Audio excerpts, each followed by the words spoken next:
교육혁신 길이 없으면 만들어서 간다. 교보교육재단과 함께하는 참사랑 수상자 특강 5회차입니다. 변혁과 확산의 토크 콘서트로 오늘은 책 고집 대표를 맡고 계시자 2023년 참사랑 육성 부분의 대상 수상자이신 최준영 대표님을 모셨습니다. 최준영 대표님께서는 오늘 인문학에서 희망을 찾는 사람들, 희망의 인문학, 가난할 권리라는 주제로 특강을 진행해 주시고요. 항상 그렇듯이 특강 이후에는 오늘 오신 분들과 이제 자유롭게 말씀 나눌 수 있는 그런 토크 콘서트 형식으로 진행됩니다. 최준영 대표님께서는 2005년 노숙인 인문학 강좌에 참여하신 이래 20여 년 동안 미혼모, 탈학교 청소년, 자활 참여자, 어르신, 교도소 재소자 등 우리 사회에서 소외되고 목소리를 듣기 어려운 이런 다양한 분야의 사람들과 삶의 이야기를 나누고 계십니다. 그래서 거리의 인문학자라고 불리시고요. 또 거리의 인문학 경험담을 묶은 가난할 권리, 결핍의 힘 등의 책을 출판하셨습니다. 현재는 사단법인 인문공동체 책고집 대표로 활동하시며 교도소 대학 설립을 준비하고 계십니다. 네, 오늘 이렇게 어렵게 모신 귀한 걸음해 주신 최준영 대표님께 박수로 환영의 인사를 드리며 감사합니다.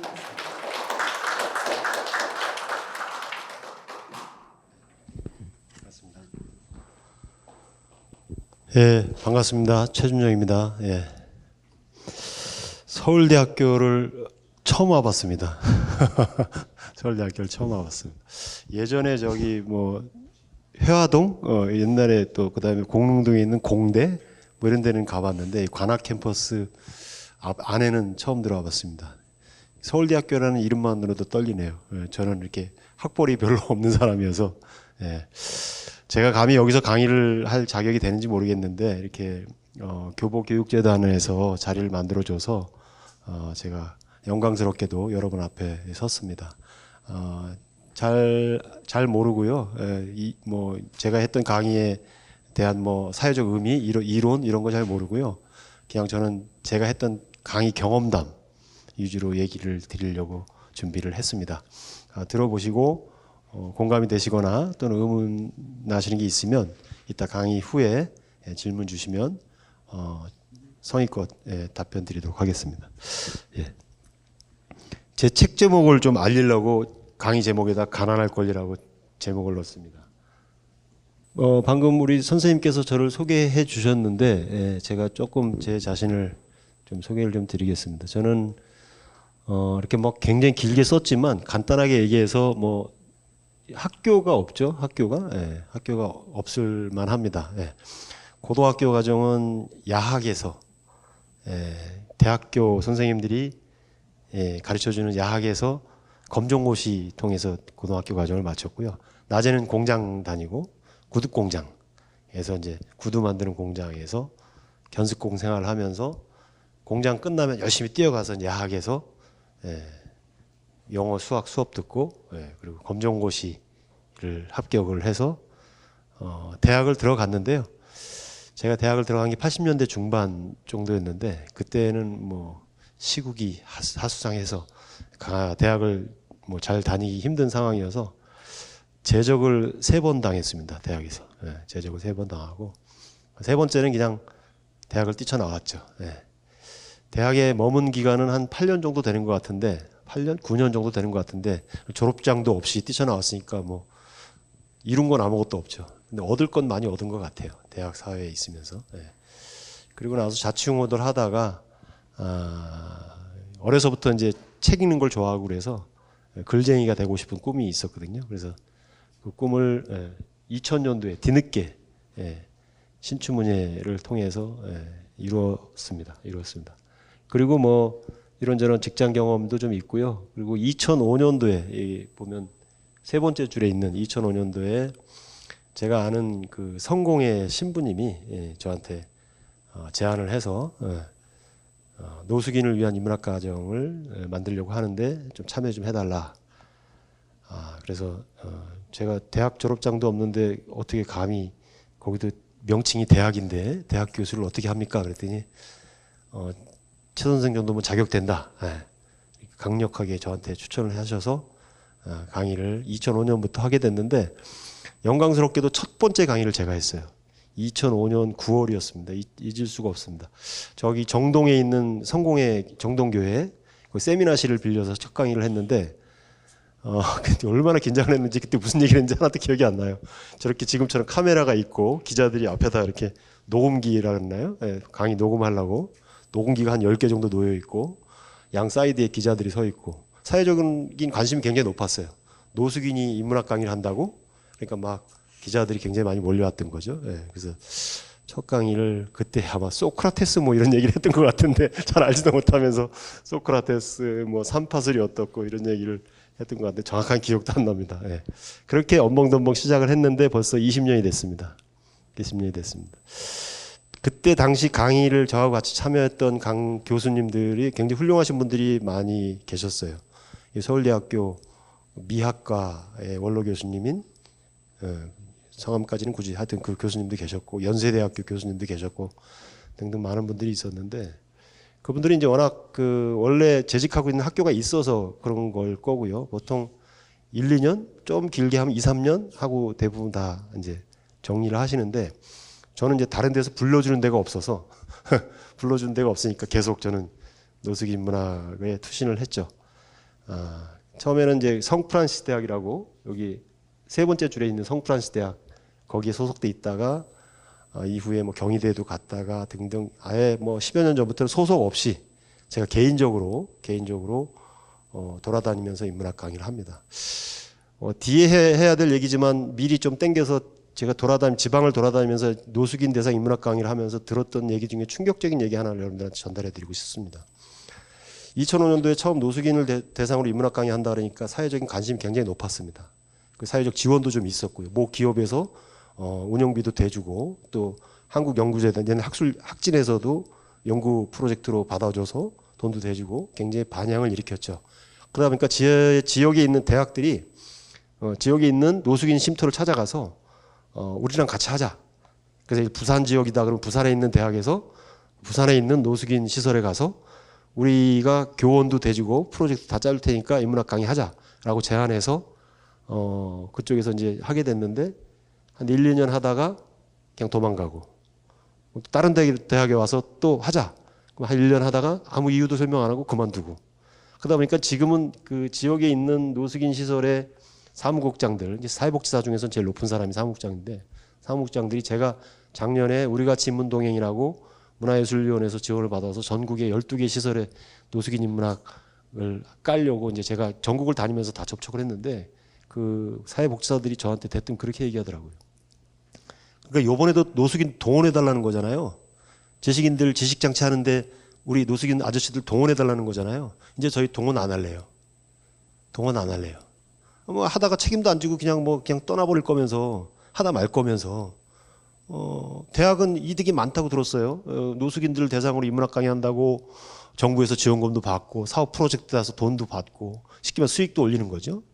그 다음에 대학에 있는 사람들 일자리 제공해주고 시간 강사하면 몇만 원밖에 못 받는데 그런데 가면 강사비 뭐 시간당 한 20만 원 받거든요. 2, 30만 원 받으니까 대학에 있는 사람들 일자리 제공해주고 또 대학 이미지 좋아주고 지역사회에서 가난한 사람들 대상으로 대학이 나서서 사회 봉사한다, 의미 있는 일 한다, 이미지 좋아주고 돈 벌고 일자리 창출해주고 일거삼득인데 대학은 그분들한테 동원당한 노숙인 아저씨들은 뭐냐 이거죠. 헛된 희망만 불어주고 자기 지식 자랑하다가 떠나는 사람들 그걸 들으라고 우리가 왜 또 아저씨들을 동원해야 되는지 모르겠다. 굉장히 어떤 불온한 얘기를 저한테 하더라고요. 깜짝 놀랐어요. 이렇게 됐구나. 이렇게 돼요.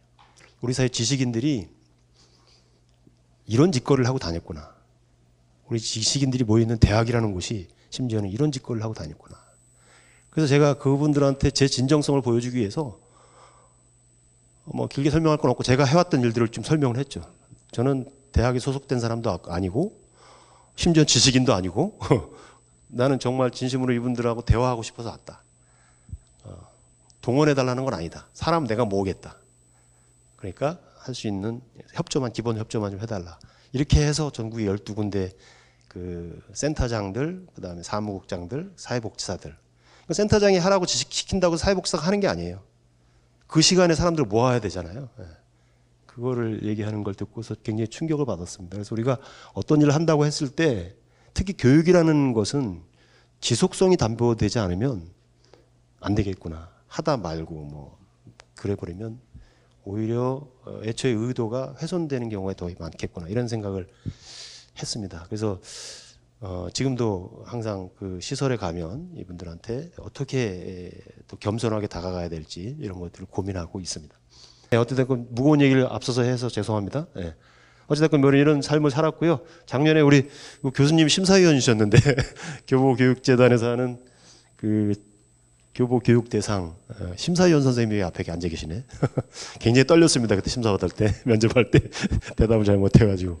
근데 교수님이 어떻게 잘 봐주셨는지 제가 나중에 상을 받게 되고 상금 받은 걸로 후다닥 빚을 정리하는 그런 기회를 갖게 됐습니다. 노숙인 인문학 얘기하기 전에 제 개인적인 그 노숙인 인문학을 하게 된 계기가 있습니다. 아주 지극히 개인적인 얘기인데 어디에서 많이 얘기하는 얘기는 아닌데 제 친구 성민이라는 친구가 있어요. 그 친구 얘기를 좀 들려드리고 그리고 준비한 강의를 하도록 하겠습니다. 제가 한 40대 정도 나이가 됐을 때인데요. 그러니까 얼추 한 20년 전쯤인데 전철역에 우연히 지나가는데 어떤 친구가 저 먼 데서 저를 알아보고 확 저한테 뛰어와서 제 이름이 최준영이잖아요. 준영아 하고 정확하게 제 이름을 부르면서 달려오는 거예요.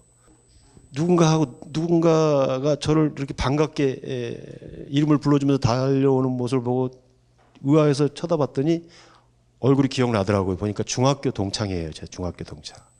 근데 그 중학교 동창이라고는 하지만 그 친구는 같은 중학교 1학년 때 같은 반이었는데 1학년을 마치고 제가 2학년 올라갈 때도 그 친구는 1학년.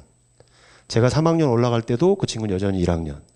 심지어는 제가 중학교를 졸업했고 고등학교를 갔을 때도 고등학교 갈 나이에도 이 친구는 여전히 그 중학교에 머무는 친구였어요.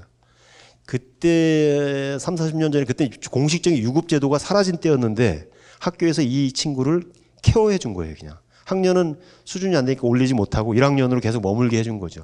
그 친구는 할머니하고 둘이 사는 친구였는데 뭐 지적 장애라고까지 할 수는 정확하게 그때는 뭐 정확하게 검사를 한 건 아니니까 모르겠는데 하여튼 조금 지능이 좀 떨어지는 친구였어요. 그래서 시험을 보면 기가 막히게 빵점을 맞는 친구예요. 옛날에 OMR 카드가 아니라 객관식 시험을 답을 1, 2, 3, 4번 숫자를 써야 되는데 1번에서 4번까지를 써야 되는데 이 친구는 거기다 하트도 그려놓고 답 쓰는 데다가 13도 쓰고 또 사람 얼굴도 그려놓고 그래서 빵점을 맞는 친구예요. 그러니까 1, 2, 3, 4번 중에 아무거나 쓰면 그래도 빵점 맞기가 더 어려운 거잖아요. 근데 그 친구는 기가 막히게 빵점을 맞는 친구였어요. 그렇게만 알고 있었는데 나이가 40이 되도록 그러니까 한 20여 년이 지난 나이에 전철역에서 저를 보고 달려오는 거예요. 행색을 보니까 할머니는 돌아가신 것 같고요. 이제 혼자 사는데 지금 제가 이제 얘기하는 노숙 거의 상태에 있는 행색이었어요. 행색이. 근데 어찌나 저를 보고 반갑게 막 끌어안고 준영아 반갑다 막 하고 끌어안고 그런데 사실 옷에서 좀 냄새도 좀 나는 것 같고 그래서 좀 거부했어요. 제가 알았어 반갑긴 반가운데 좀 잠깐만 있어 제가 좀 머뭇머뭇대면서 저 역시 반갑게 안기고 안아주고 그래야 되는데 좀 창피했어요. 그 친구가 사람 많이 지나가는 곳에서 행색이 그런 친구가 저한테 달려와서 준영아 반갑다 내 친구 준영아 하고 제 이름을 불러줄 때 왠지 머뭇거리게 되더라고요. 그 생각이 가끔 지금 나요. 지금도. 그리고 그때만 해도 제가 노숙인이라는 개념이 없었어요. 머릿속에. 노숙인이 어떤 사람인지도 몰랐어요. 근데 그런 일을 겪고 나서 몇 년 안 돼서 제가 이제 노숙인 인문학을 처음 시작하게 된 건데 처음에 노숙인 인문학을 해달라는 제안이 왔을 때 그 친구 떠오르더라고요. 아 맞아. 그랬지. 하면서 제 중학교 시절이 떠올랐는데 그래서 제가 어딘가에 제가 칼럼을 신문에다 썼어요. 학교라는 것을 저는 의미를 이렇게 정의해야 된다. 제가 책에도 썼는데 불편을 체화하는 곳. 이게 학교여야 된다. 아주 쉽게 말하면 무슨 얘기냐면 저희 때만 해도 전교 1등하고 전교 꼴등하고 짝꿍으로 만들어서 공부 잘하는 애가 공부 못하는 친구 도와주고 같이 공동체에서 공부 못하는 애 말썽꾸러기가 말썽 피우면 걔 때문에 단체 기합을 받아야 되고 학원 가면 금방 진도 뺄 수 있는 걸 학교이기 때문에 진도 굉장히 느리게 빼고 그래도 학교는 출석해야 되고 붙어 있어야 되고 선생님 말씀 들어야 되고 못난 친구 때문에 괜히 이유 없이 피해 당해야 되고 공부 못하는 애 때문에 학급 평균 성적 떨어졌다고 해서 단체 운동장에 가서 기합도 받아야 되고 이런 곳이었거든요. 이런 곳이에요. 누군가로 인해서 내가 불편을 당하고 피해를 보지만 그게 바로 공동체야. 대신 나도 누군가의 피해를 줄 수 있는 사람이 될 수 있는 거고 내가 항상 뭐 모든 걸 잘하는 건 아니니까 내가 어떤 걸 못하면 다른 친구가 나를 도와주기도 하고 내가 공부 좀 했으니까 공부 못하는 데가 아이 가서 도와주고 이런 것이 학교라고 생각을 했어요. 그래서 사회 나와보면 거리에서 전철역에서 노숙생활하는 동창도 반갑게 저를 아는 체하고 제 동창 중에서는 판사도 있고 국회의원도 있고 잘 나가는 정치인도 있고 대기업 임원도 있어요. 반대로 길거리에 있는 친구도 있단 말이에요. 그 모두가 다 친구예요. 다 친구. 다 동창이라는 이름으로 같이 만나서 이름을 불러줄 수 있고 대화할 수 있고 그래야 되는데 어느 순간 몇 년 전부터 정확하게 제 교육계에 있었던 건 아니고 모르겠습니다만은 어린 나이에서부터 줄을 세워서 잘하는 애들은 잘하는 애들끼리 묶어서 특목고 무슨 고 보내고 그죠? 아무 잘못도 없는데 그냥 특목고 가지 않았다는 이유로 일반 고등학교 갔다는 이유로 스스로가 루저가 돼서 그죠? 잘못한 거 아무것도 없어요. 그냥 열심히 산 것뿐인데 그냥 성적이 특출나지 않고 부모의 능력이 특출나지 않아서 그냥 일반고 다녔다는 이유만으로 루저 의식을 갖게 되고 그러니까 학교는 잠자는 곳, 공부는 학원에서 하는 곳, 공교육이 붕괴가 되고 당연히 교사에 대한 교권 인정 안 하고 학교 뭐 그냥 졸업장이라는 형식 따기에서 다니는 곳 이렇게 돼버린 것 같아요. 그리고 나는 잘나서 특목고 나왔고 8학번에 있었고 서울대 나왔고 근데 저 중고등학교 때 잠깐 알았던 애 에이 제 친구 아니야 나하고 친한 애 아니야 나하고 상관없는 애야 이런 문화도 생기고 그죠? 능력주의라고 하는 것이 이제 우리 사회 특히 저 청춘들의 삶을 굉장히 심하게 갉아먹고 있는 거예요. 능력주의라고 하는 것이 이런 사회가 돼버린 것 같아요. 저는 공교육의 문제를 근본적으로 어떻게 해결해야 될지 정확한 문제가 어떤 것인지 잘 몰라요. 근데 저는 이제 그 친구 성민이라는 친구를 대했던 저 자신을 반성하면서 대면대면하게 대했던 제 자신이 너무 부끄러운 거예요. 그래서 나도 가난하게 살았는데 이 친구를 내가 순간 전철역에서 외면했었구나. 창피하다고. 이게 계속 머릿속에 남아 있었어요. 그런데 저한테 그런 사람들을 대상으로 인문학 강의를 하자는 제안이 들어왔어요. 해야죠. 그렇지. 제 친구 성민이한테 지은 죄를 제가 뭐 죄를 지은 건 아니지만 마음속으로 부담을 이런 활동을 통해서라도 내가 좀 어떻게 만회해보자. 이런 심리를 가지고 노숙인 인문학에 참여했던 것 같아요. 박권일 씨가 소장 저자죠. 한국의 능력주의라는 책에서 쓴 통계를 봤는데 요즘 학부모들한테 학교에서 공부 못하는 애하고 짝꿍을 시키겠습니다라고 만약에 요청을 하면 학부모가 100이면 100 다 반대하죠. 우리 애를 왜 못하는 애랑 옆에 앉혀요? 우리 애는 잘하는데. 그죠? 예. 포용성에 관련된 사회발전연구소가 세계 가치관 조사 자료를 통해서 52개국 조사를 했는데 52개국 중 우리나라 꼴찌라는 겁니다. 꼴찌. 예. 예. 저 르완다보다도 낫다 그래요. 포용성이라고 하는 게. 우리 애만 우리 애는 잘났는데 우리 애는 똑똑한데 왜 못하는 애랑 옆에 앉혀요? 예. 왜 공동체라는 이름으로 우리한테 피해를 줘요? 우리 애는 저 꽁충 뛰어 올라가야 되는데 이런 게 만연해 있다는 거죠. 그러니까 학교가 붕괴되는 게 다른 게 아니에요. 개별적인 욕망들이 서로 각자의 자기 욕망을 실현하는 곳으로 인식하니까 학교가 붕괴되는 거예요. 각자 다 누구나 욕망이 있어요. 꿈도 있고요. 그죠? 그러나 그거를 공동체라는 이름으로 그걸 아우르고 다독이고 함께하는 뭔가 가치를 더 중요하게 여기는 그런 사회가 돼야 되는데 학교가 그게 안 된다는 거죠. 거쳐가는 곳이고 원하는 성취, 학업 성취해야 되고 졸업장이라는 형식 따야 되고 더 높은 데 올라가기 위한 단계로서 학교로 생각하는 경우가 너무 많다는 거죠. 그래서 저는 아까 말씀드렸던 이 성민이라는 친구를 통해서 제가 반성하는 마음으로 이 노숙인 시민인문학의 탄생이 뭐 이렇게 이건 객관적인 얘기인데요. 좀 전에 얘기했던 건 개인적인 얘기고 이거는 객관적인 건데 뭐 대부분 아시는 분들 교육을 전공하신 분들이고 그래서 다 아실 것 같아 간단하게 하고 넘어가겠습니다. 1995년도에 클레멘트 코스가 생겼죠. 뉴욕 주변에 있는 홈리스들을 모아놓고 가난한 사람들을 위한 인문학 강좌라는 게 처음으로 열린 거지. 1995년. 그게 이제 얼셔리스라는 사람이 만든 건데, 얼셔리스라는 사람은 극작가죠, 극작가. 예, 이제 연극 대본, 그 극작을 하는 사람이 사회 비평가고, 저도 이제 신문에 칼럼 같은 걸 쓰고 있습니다만, 그런, 저하고 좀 캐릭터가 비슷한 분인 것 같아요. 이분이 이제 흑인 여제수를 면회를 갔다가 흑인 여제수하고 대화를 하고 충격을 받아서 그 흑인 여제수가 했던 말을 듣고 충격을 받아서 돌아가서 친구들, 대학의 교편을 잡고 있는 친구들하고 힘을 합쳐서 가난한 사람들을 위한 인문학 강좌를 만들자라고 제안을 해서 1995년도에 처음으로 뉴욕 주변에 있는 홈리스들을 모아놓고 인문학 강좌를 시작했죠. 그게 가난한 사람들을 위한 인문학 강좌의 첫 번째 시도죠. 예.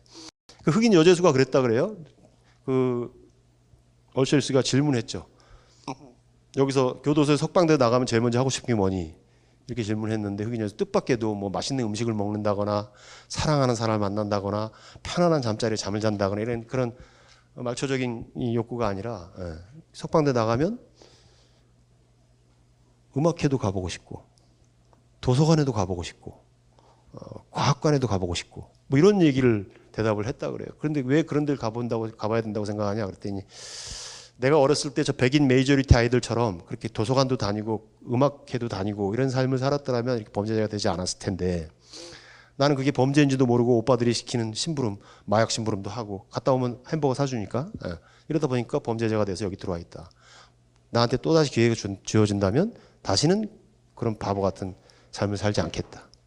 그러면 도서관도 다니고 과학관도 다니고 미술관도 다니고 이런 삶이 어떤 삶인데? 라고 물어봤더니 그게 정신적인 삶인 것 같아요.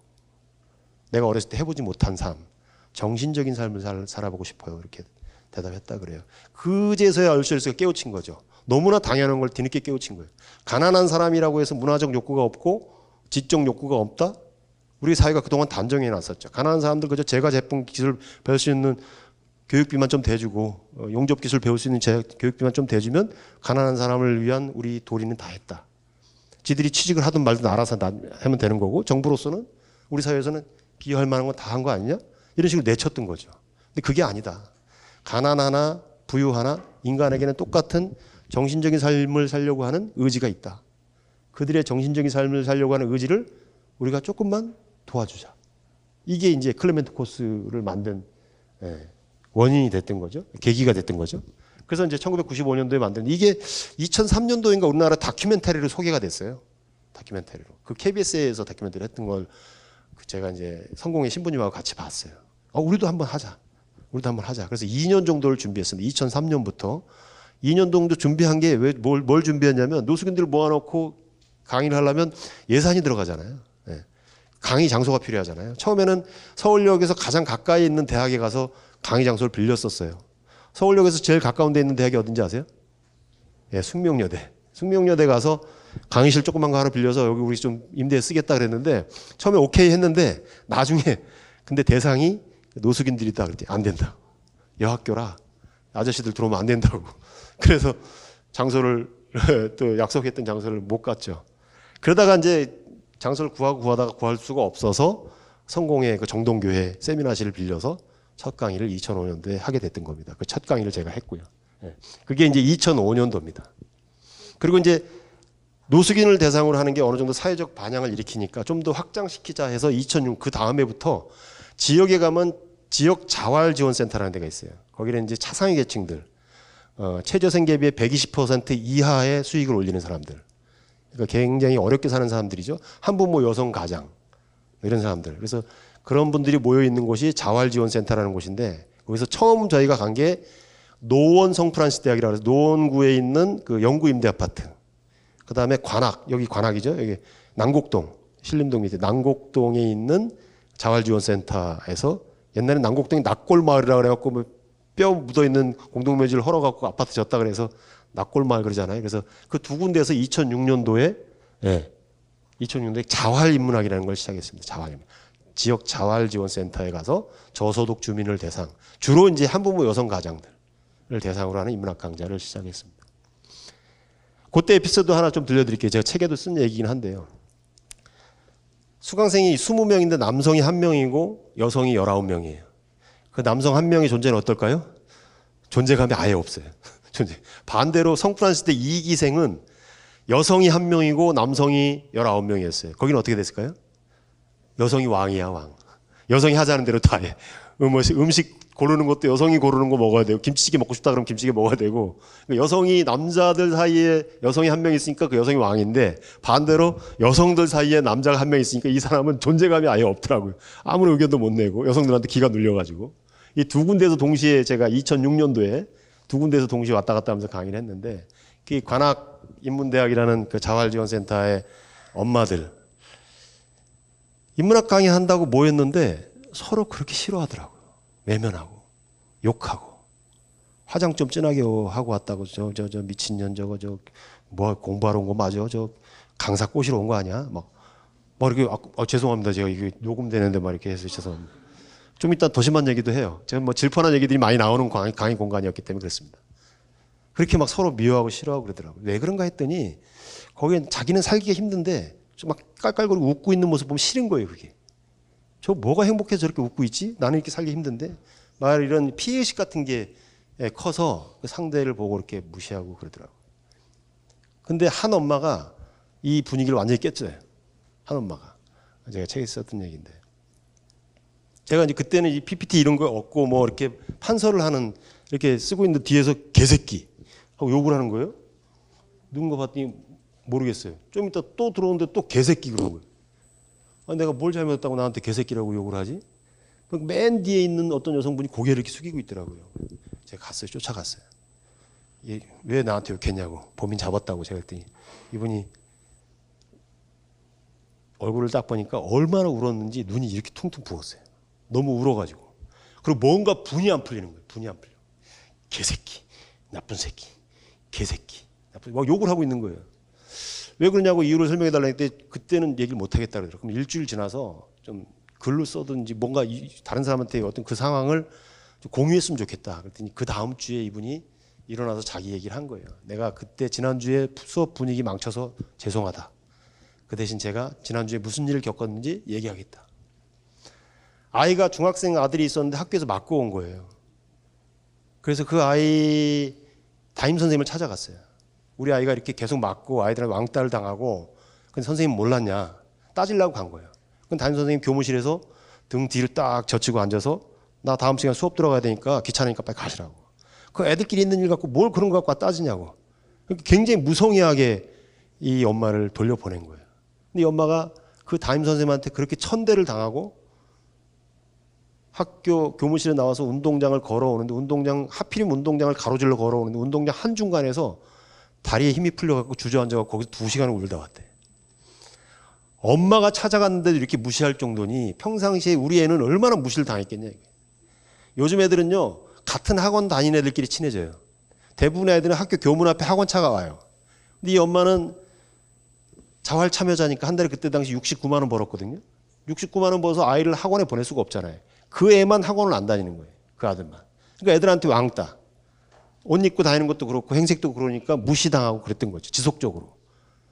그걸 뒤늦게 알고 학교에 가서 선생님한테 좀 도와달라고 SOS 치려고 갔는데 선생님 너무 자기를 무시하더라고요. 그게 너무 서러워가지고 분해가지고 운동장에서 쭈그려 앉아갖고 영화 밀양에서 전도연이 그 죄수가 용서하세요.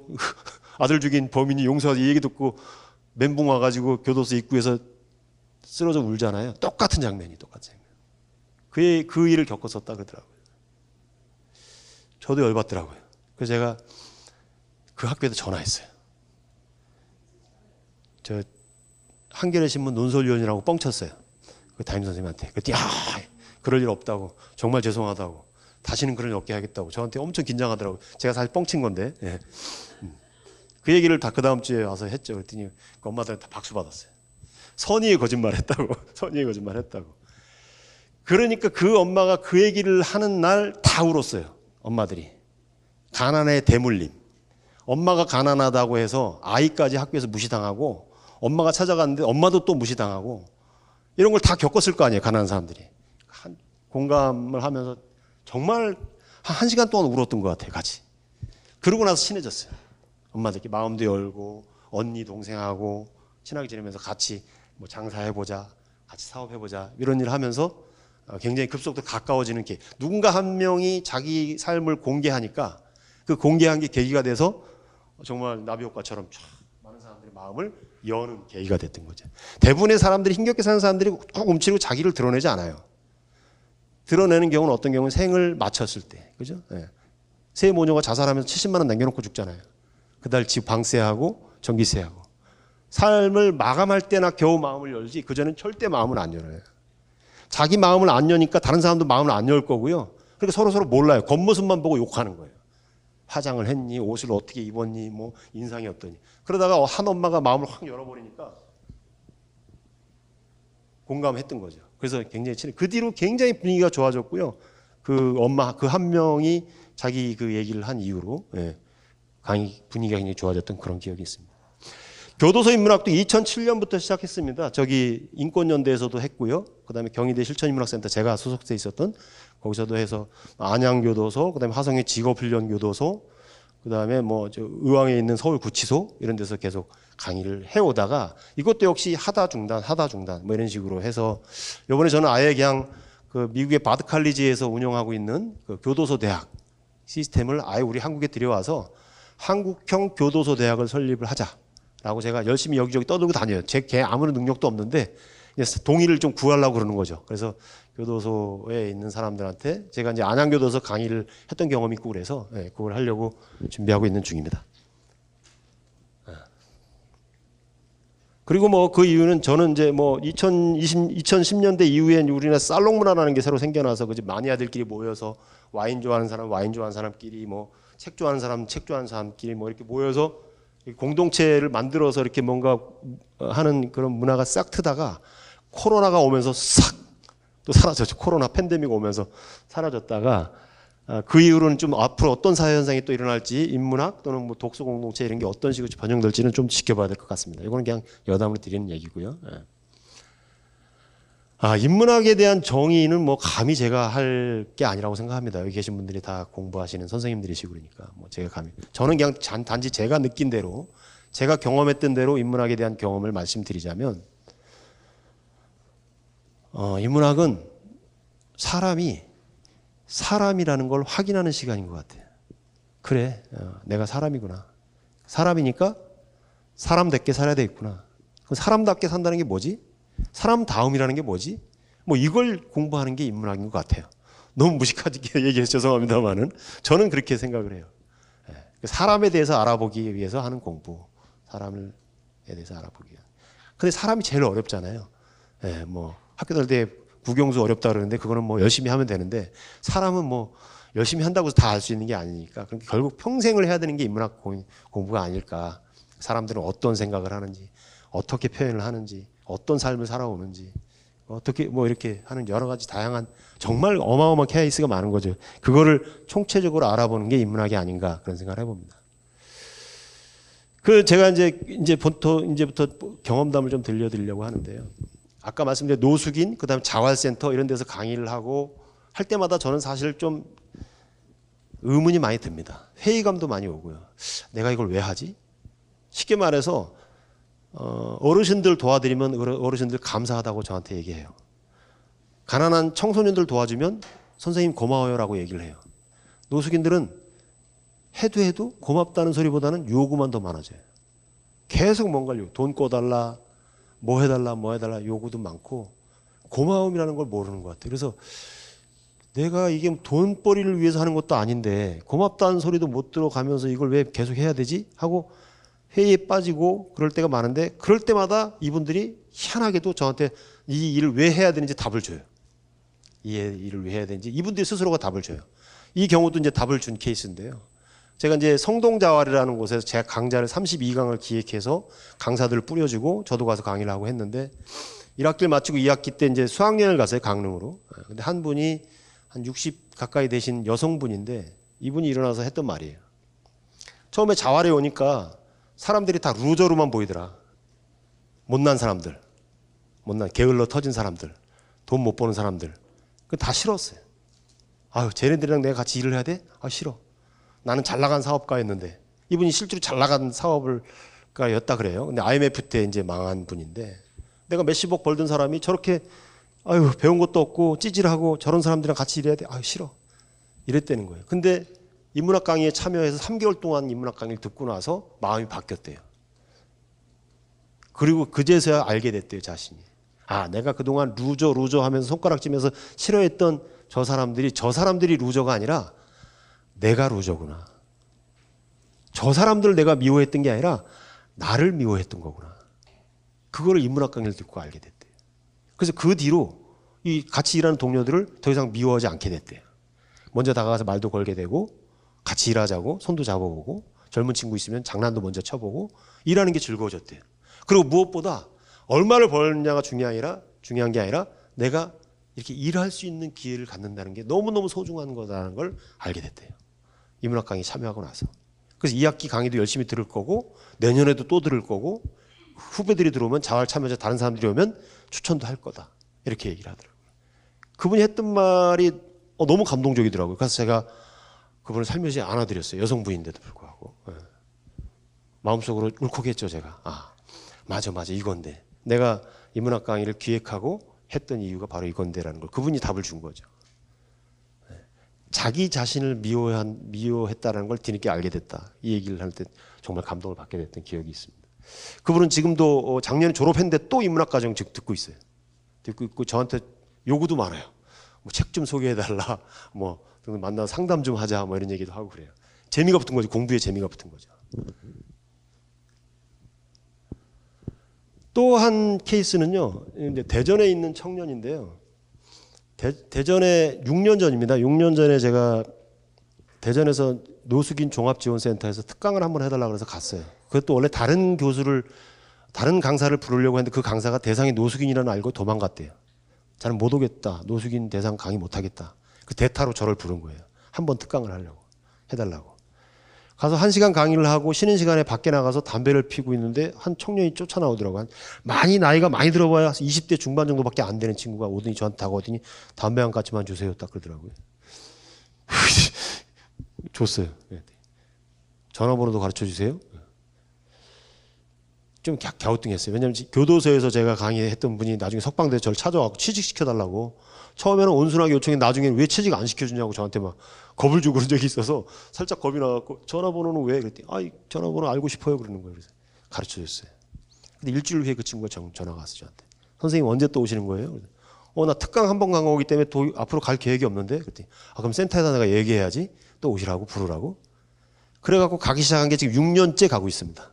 특강 한 번 하기로 한 게 6년째 제가 지금 가서 매달 가서 강의를 합니다. 이유가 2가지. 첫째, 대상인 노숙인이라 그러면 잘 안 하려고 그래. 어떤 얘기를 해야 될지 잘 모르는 거죠. 대상이 좀 특수하니까. 2번째, 강사비가 20만 원이에요. 대전 KTX 타고 왔다 갔다 해야 되는데 강사비 20만 원이니까 강사비가 너무 적은 거죠. 근데 센터 쪽에서 이 강사비 20만 원 들을 테니까 오세요. 부르지를 못하는 거예요, 다른 사람. 너무 강사비가 적으니까. 근데 저 최준영이라는 바보는 강사비 안 따지고 오고 노숙인이랑 앉혀놓으면 잘 놀고 그러니까 저를 계속 부르는 거예요. 저를. 그래서 6년째 계속 가고 있는데 그 처음 간 날 전 담배 한 가지만 주세요 했던 청년이 그때 나이가 28살이었더라고요. 지금 34살이 됐어요. 알코올 중독이었어요. 부모가 어렸을 때부터 부부싸움만 하면 엄마가 얘를 앉혀놓고 그랬대요. 내가 젊은 나이에 너를 낳는 바람에 내 인생이 꼬였어. 아들을 앉혀놓고 그렇게 얘기했대요. 이 친구가 작년에 가난할 권리 북토크 때 왔어요. 합정동에. 제가 너 올 수 있니? 올 수 있대요. 노숙 생활했다면 창피할 거 아니에요. 선생님을 위해서라면 갈게요 하고 왔어요. 무대에 섰어요. 이렇게. 저 청년 노숙인이었습니다 하고 자랑스럽게 얘기해요. 그래서 거기서 들려준 얘기예요.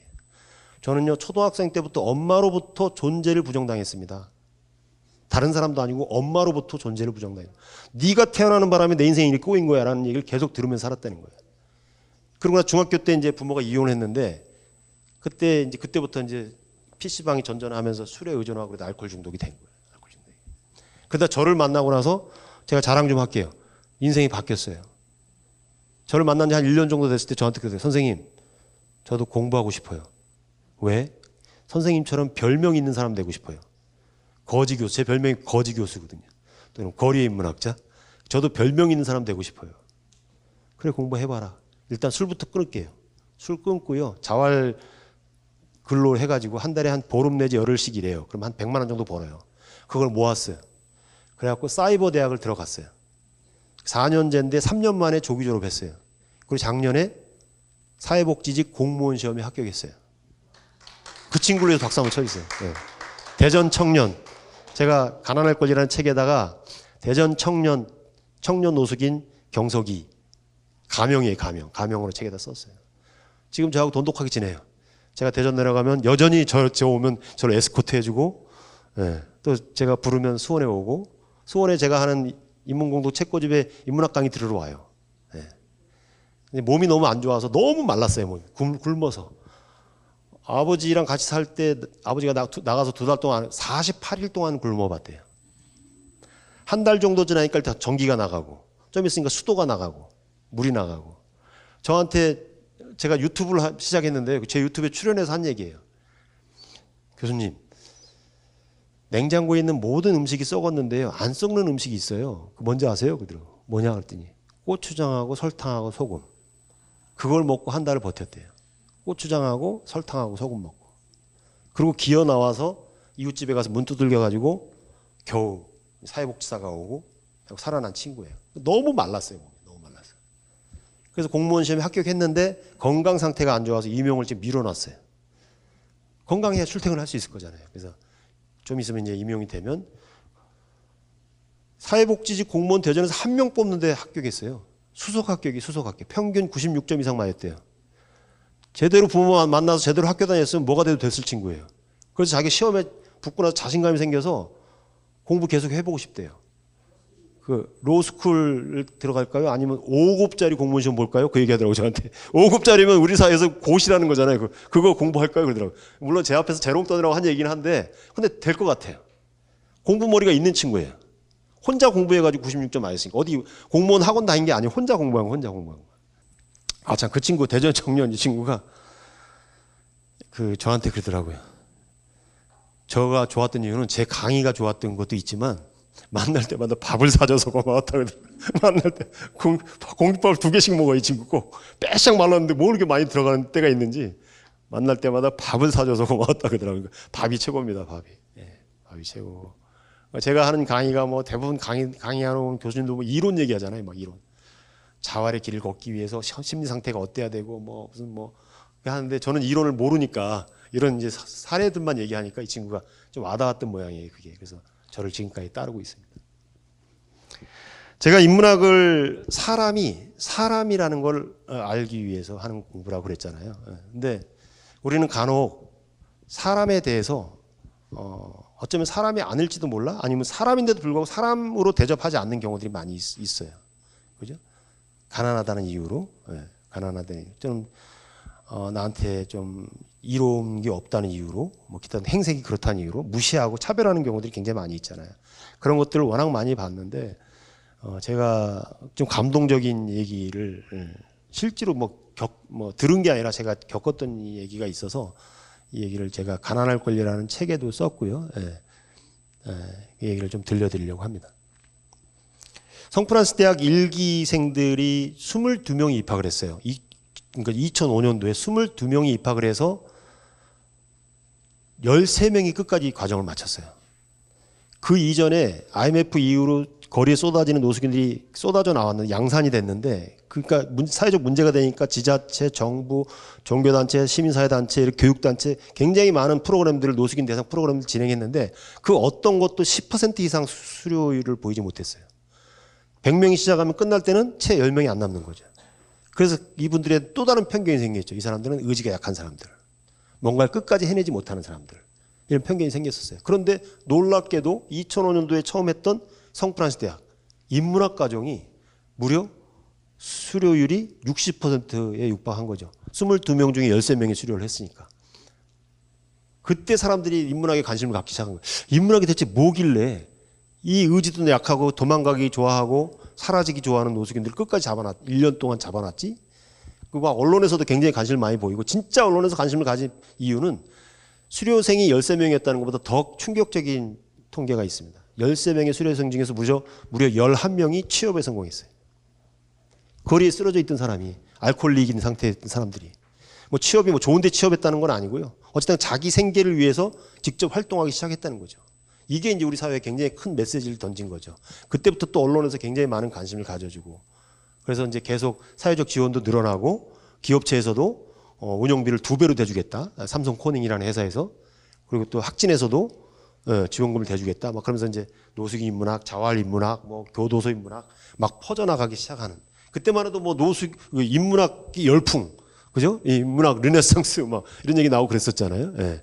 근데 인문학 같지 않은 인문학이 활개를 쳤죠. 그러니까 미디어에서 관심을 보이기 시작하는 거예요. 그러니까 막 학원 강사 출신들 불러다 놓고 막 이것도 몰라 저것도 몰라 소리 지르고 막 강의 잘하는 사람 불러다 놓고 이게 인문학 강좌다. 예, 그죠? 무늬만 인문학이죠. 그건 인문학이 아니죠. 전 국민의 학원 수강생활. 그죠? 예. 너희가 세종을 몰라? 세종의 애민정신 몰라? 그러면 막 감동해서 울어. 와, 저 사람은 젊은 사람이 어떻게 역사를 저렇게 잘 알지? 감동해. 나는 왜 그것도 모르고 살았지? 자탄해. 인기엄 폭발이죠. 어디 가면 지자체 같은 데 가면 강사비가 800만 원, 1,500만 원, 2,000만 원이에요. 2시간 강사비가.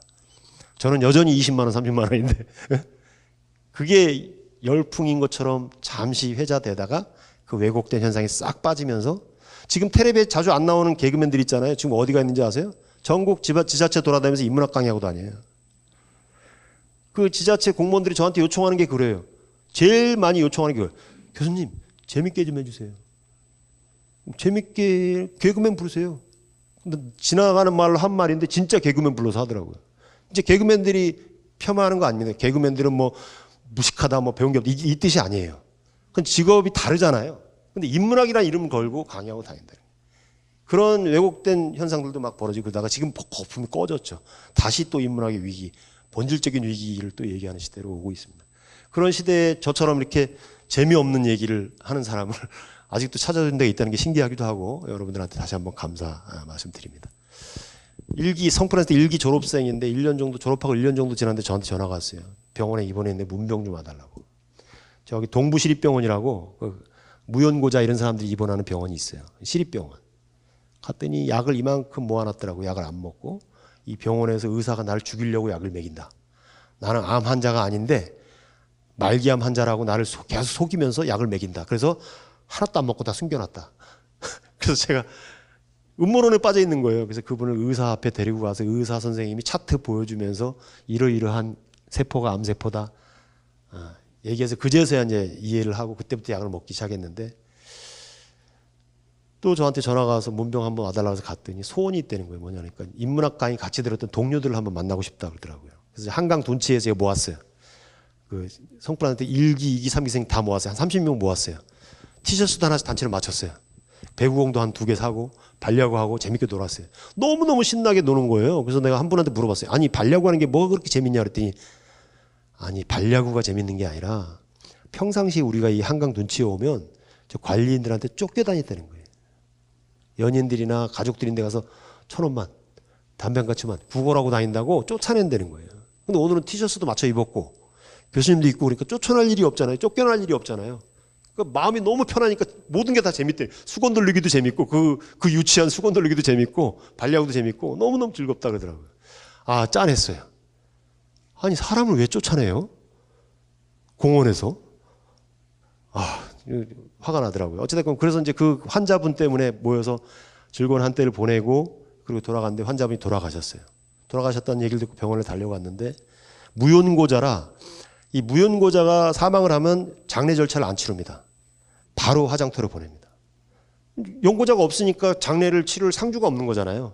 그러니까 바로 화장터로 보내는데 이분은 저하고 인문학 과정을 1년 이상 했던 분이고 3년째 교류하는 분인데 그냥 장례를 안 치러준다는 건 너무 속상하더라고요. 그래서 제가 장례 치르자. 근데 제가 법적 자격이 안 된다는 거예요. 그래서 경찰을 통해서 자격을 되는 가족을 찾았어요. 두 여동생하고 아들을 찾았는데 둘 다 안 오겠대요. 무슨 사이인지 모르겠는데 그 아들 놈은 괘씸하더라고.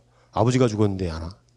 그래서 제가 법적 자격은 없지만 내가 책임질 테니까 그래도 장례를 치르고 싶다 강행을 했죠. 근데 장례 치르려고 아주 요만한 장례식장 식탁 딱 2개 놓고 영정사전이 있고 요거밖에 안 되는 요 공간밖에 안 되는 장례식 빌려서 하룻밤 장례를 치르는데 350만 원 이상 든다는 거예요.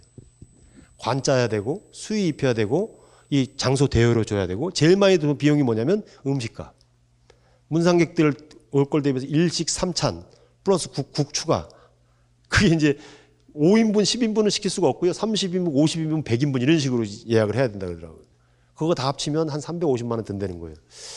350만 원 나 없는데 어찌 되겠지 하고 이제 제가 장례를 치르자고 우겼어요.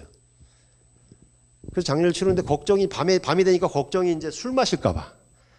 사람들 무지 많이 왔습니다. 문상객들. 주로 서울역에서. 서울역에 계시는 형님 돌아가셨다는 소문 듣고 우르르 온 거예요. 우리가 아마 그날 그 장례식장에서 손님 제일 많았을 거예요. 그 얘긴 밥값이 엄청나게 많이 나온다는 얘기잖아요. 그리고 10시 반, 11시 넘으니까 술을 마시는 거예요. 술을 어디서 구해갖고 와요.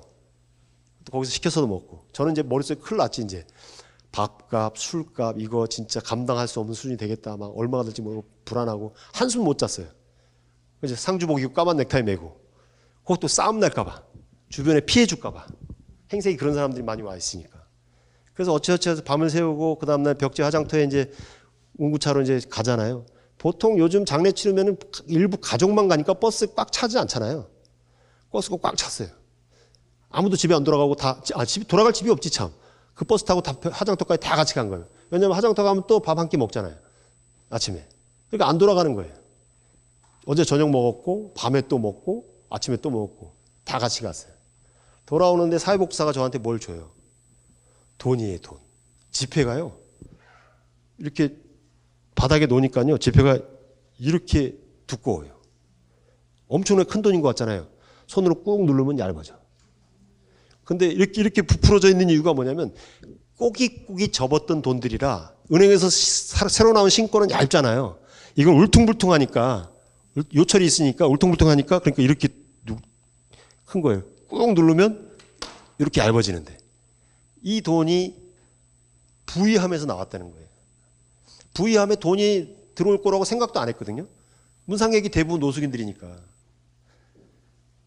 다른 부의함하고 다른 거. 보통 장례식장에 부의함에 돈을 넣을 때는 봉투에다가 돈을 넣잖아요. 봉투 자기 이름 써서. 그죠? 내가 얼마 부조했다. 이거. 이 부의함의 특성은 봉투가 없어. 봉투가 없어. 그리고 5만 원짜리, 만 원짜리가 아니라 1,000원짜리, 5,000원짜리, 만 원짜리. 그것도 꼬깃꼬깃 접었다 펴서 울퉁불퉁한 돈들. 이 봉투도 없이 들어온 돈을 사회복지사 꺼내서 씌워보니까 130만 원. 생각지도 않았던 돈 130만 원이 들어온 거예요. 그 돈이 어떤 돈이냐면요. 주머니에 넣고 다니면 뺏겨요. 깡패들한테. 바지단에다 안에다 요 안에다 넣고 실로 꼬매요. 자기도 목 안 꺼내 쓰려고. 이 바지단 안쪽에다 넣고 꼬매요. 꼬매. 그 꼬매놓은 실로 꼬매놓은 거기 있는 돈을 실밥을 터서 그 돈을 꺼내서 부의함에 넣은 거예요. 자기 인생의 마지막 비상금. 절대 꺼내 쓰지 않는 돈. 절대 불량한 애들한테도 뺏겨서는 안 되는 돈. 인생의 마지막 비상금이에요. 그거를 기꺼이 실밥을 터서 꺼내서 펴서 부의함에 넣은 거예요. 비록 1,000원짜리 한 장, 5,000원짜리 한 장이지만 저는 평생 살면서 이거보다 큰 돈을 만져본 적이 없어요. 액수는 128만 원인가 130만 원 정도밖에 안 됐지만 너무너무 큰 돈을 만져본 거죠, 제가. 그래서 그 큰 돈을 만지면서 제가 그랬어요. 생각했어요, 마음속으로. 사람이다. 사람이다. 다 같은 사람이다. 부유하나, 가난하나, 사람은 다 같은 사람이다. 같이 길거리를 헤매던 형님이 돌아가셨다는 얘기를 듣고 저는 밥 한 끼 얻어먹으러 온 줄 알았어요. 밥 먹을 찬스다 하고 온 줄 알았어요. 아니에요. 자기 인생의 마지막 비상금을 꺼내서 내놓을 줄 아는 사람이었어요. 사람들이었어요. 그래서 제가 가난할 권리라는 책의 첫 번째 챕터가 이겁니다. 사람이다. 제가 그때부터 사람이다. 더 나아가서 뒤에서는 가난한 사람도 사람답게 살 권리가 있다. 가난한 사람도 사람 대접받을 권리가 있다. 그걸 줄여서 가난할 권리라고 책 제목을 정한 겁니다. 책 많이 팔렸을까요? 되게 안 팔려요. 출판사 사장이 책 제목에 뭐 부자, 재테크, 막 주식 이런 걸 제목을 넣어야지 가난이라는 단어를 제목에 넣으면 팔리겠냐. 근데 그 예상이 적중했어요. 저 안 팔려. 지금 한 3, 4천 권 찍었는데 기부만 한 2,000권 했어요. 전국에 있는 노숙인 시설에다 50권, 100권씩 다 갖다 줬어요. 근데 그분들이 또 그거를 또 중고시장에 내놔가지고 그래가지고 더 책값이 똥값이 됐어요 지금. 예. 근데 뭐 어차피 뭐 그거 베스트셀러에서 뭐 부자 될 생각으로 낸 건 아니고 그동안 겪었던 얘기를 예? 산다고요? 아유 고맙습니다. 아유 뭐 한 권만 사면 되는 또 10권이나 사신다고요? 고맙습니다. 책 팔라고 한 얘기는 아닌데 그래서 이 얘기를 제가 들려드린 이유가 한 15년 전쯤에 이대 학생이 졸업반 학생이 영상물을 찍는데 저를 찾아와서 1시간 반 동안 노숙인에 대한 얘기를 해달라고 해서 쭉 얘기를 했는데 마지막 질문이 그거예요. 선생님이 생각하는 노숙인은 어떤 사람이에요? 라고 질문했어요. 그래서 제가 아무 생각 없이 툭 던지듯이 한 대답이 노숙인 하면 일반적으로 뭐 집이 없는 사람 그러니까 거리에 삶을 사는 거잖아요. 뭐 그래 돈이 없는 사람, 직업이 없는 사람 그렇기도 한데 내가 인문학한다고 만나 보니까 이 사람들은 집이나 돈보다 더 중요한 게 없는 사람들이더라. 노숙인들은 사람이 없는 사람인 것 같다. 사람이 없는 사람. 주변에 사람이 없는 거예요. 사람 관계가 다 깨진 거죠. 가족도 해체가 되고 그리고 또 주로 이제 예비 노숙 단계가 있어요. 경제적으로 망하면 바로 거리에 나왔는 게 아니라 주변 사람들 괴롭히죠. 온갖 거짓말을 다 해서 뭐 아내가 임신 중도에 걸렸다, 뭐 부모님이 돌아가셨다, 뭐 한다, 갑자기 아파서 병원 입어야 된다, 뭐 한다. 친척, 지인, 친구, 동료, 선배, 후배 온갖 사람들은 돈을 빌리잖아요. 빌려서 돈 50만 원 생기면 그거 갖고 한 달 살고 또 100만 원 생기면 또 그걸로 2달 살고 30만 원 생기면 살고 그러다가 그런 사람들한테 더 이상 돈을 안 갚으니까 관계가 다 끊어진 거죠. 다 끊어진 거예요. 결국에는 아무 데도 연락할 데가 없는 사람. 연락할 데가 없는 단계. 이때가 이제 완전한 노숙 상태에 빠지는 거거든요. 그렇다고 해서 바로 구걸을 하지 않아요.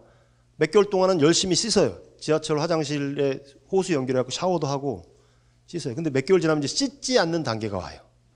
씻지 않는 단계가 오면 어떤 거냐면 위생상 문제가 된 건 기본이고 다른 사람의 시선을 의식하지 않는다는 거예요. 씻지 않는다는 거예요. 다른 사람이 나를 어떻게 보는지 신경 안 쓴다는 거예요. 자존감이 완전히 떨어진 거예요. 로우 셀프 시스템. 예, 완전히. 그러니까 그때부터 이제 구걸을 하기 시작한다 그러더라고요. 1,000원만 뭐 담배 한 까치만 하고 이건 경험담을 실제 노숙인이 저한테 들려준 거예요. 수업 시간에. 제가 보니까요. 구걸은 아무 때나 하는 게 아니고요. 이런 단계에 갔을 때 하는 것 같아요. 라고 노숙인이 저한테 알려준 얘기. 사람이 없는 사람. 노숙인은 사람이 없는. 사람 인자가 서로 기대라고 두 획이잖아요. 한 획이 없어지면 버틸 수가 없잖아요. 예. 근데 사람이 없는 사람이 바로 노숙인인 것 같다. 이게 뭐 그 친구가 그 영상 콘테스트에 그 제출해갖고 대상 받았어요. 상금을 1,500만 원이나 받았다고 저는 출연료를 준다고 계좌번호 찍어달라고 그래서 됐다고 학생인데 대학원 등록금 내라는 등록금 내고도 몇백만 원 남는다고 저한테 출연료를 100만 원을 보내줘서 그걸 갖고 인천의 마리아의 집에 가고 미혼모 시설에 가고 그 마리아의 집에 제가 2년 동안 강의를 할 때 미혼모 아이들이 저한테 끊임없이 요구했던 게 두 가지가 있었어요. 소원이. 하나는 강원도 쪽에 동해안 쪽에 바다 구경 한번 가고 싶어요. 근데 이거는 실현 불가능한 일이에요. 왜냐하면 미혼모 아이들이 20명이 바다를 구경을 가려면 누군가 남아서 20명의 아이를 봐줘야 돼요. 근데 원장 수녀님이 5명까지 자기가 볼 수 있는데 20명은 못 본다 이거예요. 근데 이제 깐난애기들 그 장거리 운전을 할 수가 없잖아요. 태우고 갈 수가 없잖아요. 그래서 이건 불가능한 거다. 두 번째 소원이 뭐냐면 거기서 밖에 나가서 음주하면 안 되거든요. 그러니까 강의실 안에서 치맥 파티 해주세요. 이게 저한테 치맥 파티. 치킨하고 맥주 먹을 수 있게 해주세요. 근데 원장 수녀님이 또 그것도 허락을 안 하죠. 근데 수녀님이 저한테 운영위원장을 좀 맡아달라고 요청을 하길래 조건이 있다. 뭐냐. 아이들이랑 같이 치맥 파티 한번 할 수 있게 허락해달라. 그럼 내가 운영위원장 맡아주겠다. 그래갖고 조건을 걸어가지고 허락을 받았어요. 수녀님한테. 예. 근데 마침 100만 원이 생겼잖아요. 그래갖고 교촌 치킨 8마리, 특정 상품을 얘기하면 안 되는 건, 교촌 치킨 8마리 시키고 캔 맥주를 50개인가 사서 치맥 파티를 했습니다. 그때부터 이 친구들이 저한테 선생님이라고 부르더라고요. 그 전에 아저씨라고 불렀어요. 저한테. 선생님이라고도 안 부르고 아저씨라고 불렀는데 치맥 파티 한번 시켜줬더니 그때부터는 저한테 선생님 하고 불러주더라고요. 예. 그 아이들이 지금 생각납니다. 아유. 우리 한국 사회에서 미혼모가 된다는 건요. 기본적으로 3번 정도의 버림을 받은 경험이 있는 거예요. 임신을 했는데 제때 아이를 떼지 않으면 남자친구한테 버림을 받습니다. 배가 불러오면 부모로부터 버림받습니다. 집안 망신시킨다고. 아이를 낳는데 입양 보내지 않고 스스로 키우겠다고 하면 우리 사회로부터 버림받습니다. 아유, 저 어린 것이 애나 낳고. 이미 버림받았던 경험들이 상처가 너무 큰 아이들이라 수업을 하러 가도 1년 동안요, 제 얼굴 한 번도 쳐다보지도 않아요. 다 고개 숙이고 있어요. 호칭도 그렇잖아요. 아저씨예요, 아저씨. 선생님이 아니에요.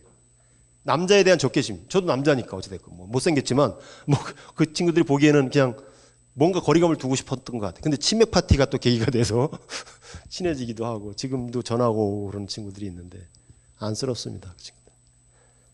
거기서 독립해가지고 사골세방, 월세방 얻을 수 있는 300만 원을 지원해 주거든요. 정부에서. 모자보호센터에 나가면.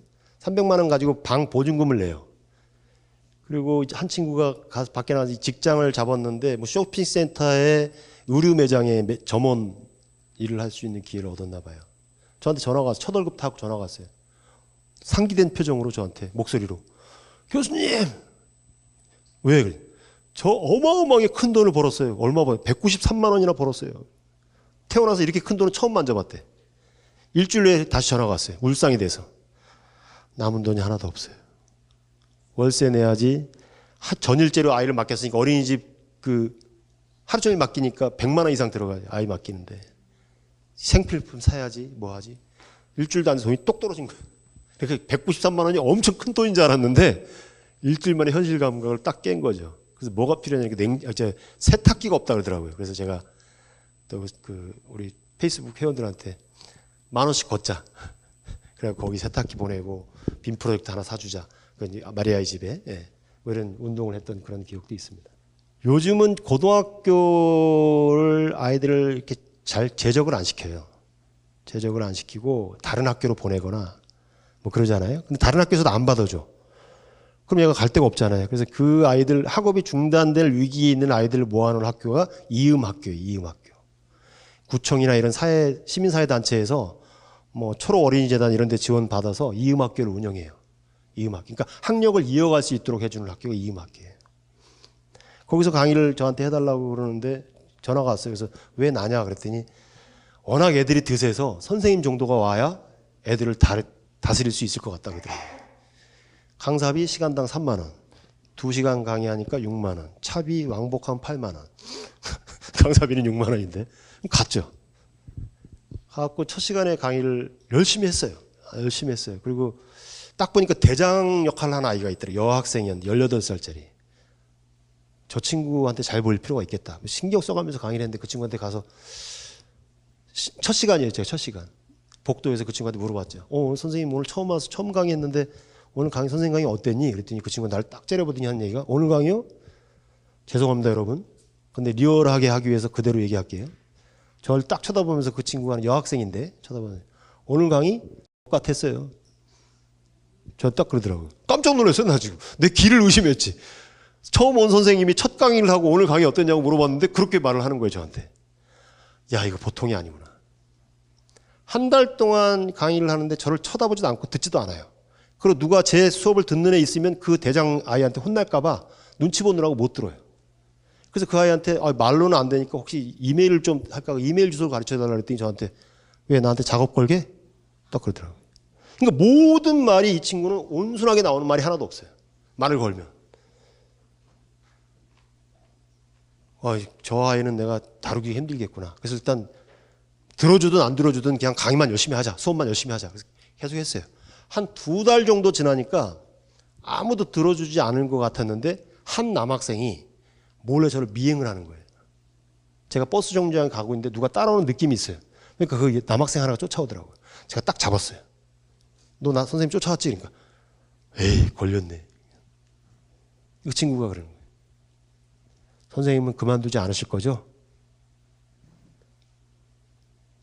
선생님 저도 대학 가고 싶어요. 그리고 수업 안 듣는 척 하는데요. 다 들어요. 제가 노트 필기한 거 보여줄까요? 이 친구는. 그만두지 말고 계속 오세요. 그게 굉장히 뭉클하게 다가왔어요. 그래서 가자. 그래서 계속 갔어요. 한 3개월 정도 됐을 때 알게 됐어요. 이 아이들이 왜 선생님들한테 이렇게 불손하게 대하는지 알게 됐어요. 선생님들 탓이었어요. 와서 뭐 모든 걸 다 내줄 것처럼 해놓고 2달을 버티는 교사가 없어요. 애들이 드세다는 이유로, 바쁘다는 이유로 그만두는 거예요. 아이들이 그게 이제 계속 반복되다 보니까 뭐냐면, 선생님한테 내가 잘 따르면 뭐해? 좀 있으면 도망갈 텐데. 그러니까 새로운 교사한테, 새로운 선생님한테 마음을 줄 필요가 없다고 생각하는 거예요. 그 아이들의 문제예요? 그 도망간 어른들의 문제예요? 제가 봤을 땐 도망간 어른들의 문제예요. 막 저쪽 해놓고는 무책임하게 그만두고. 제가 대학 시절에 야학교사를 했었는데, 야학교사 한다고 한 3개월 하다가 3개월 지나서 저 못하겠어요. 왜? 그랬더니 엄마한테 늦게 들어온다고 혼나요.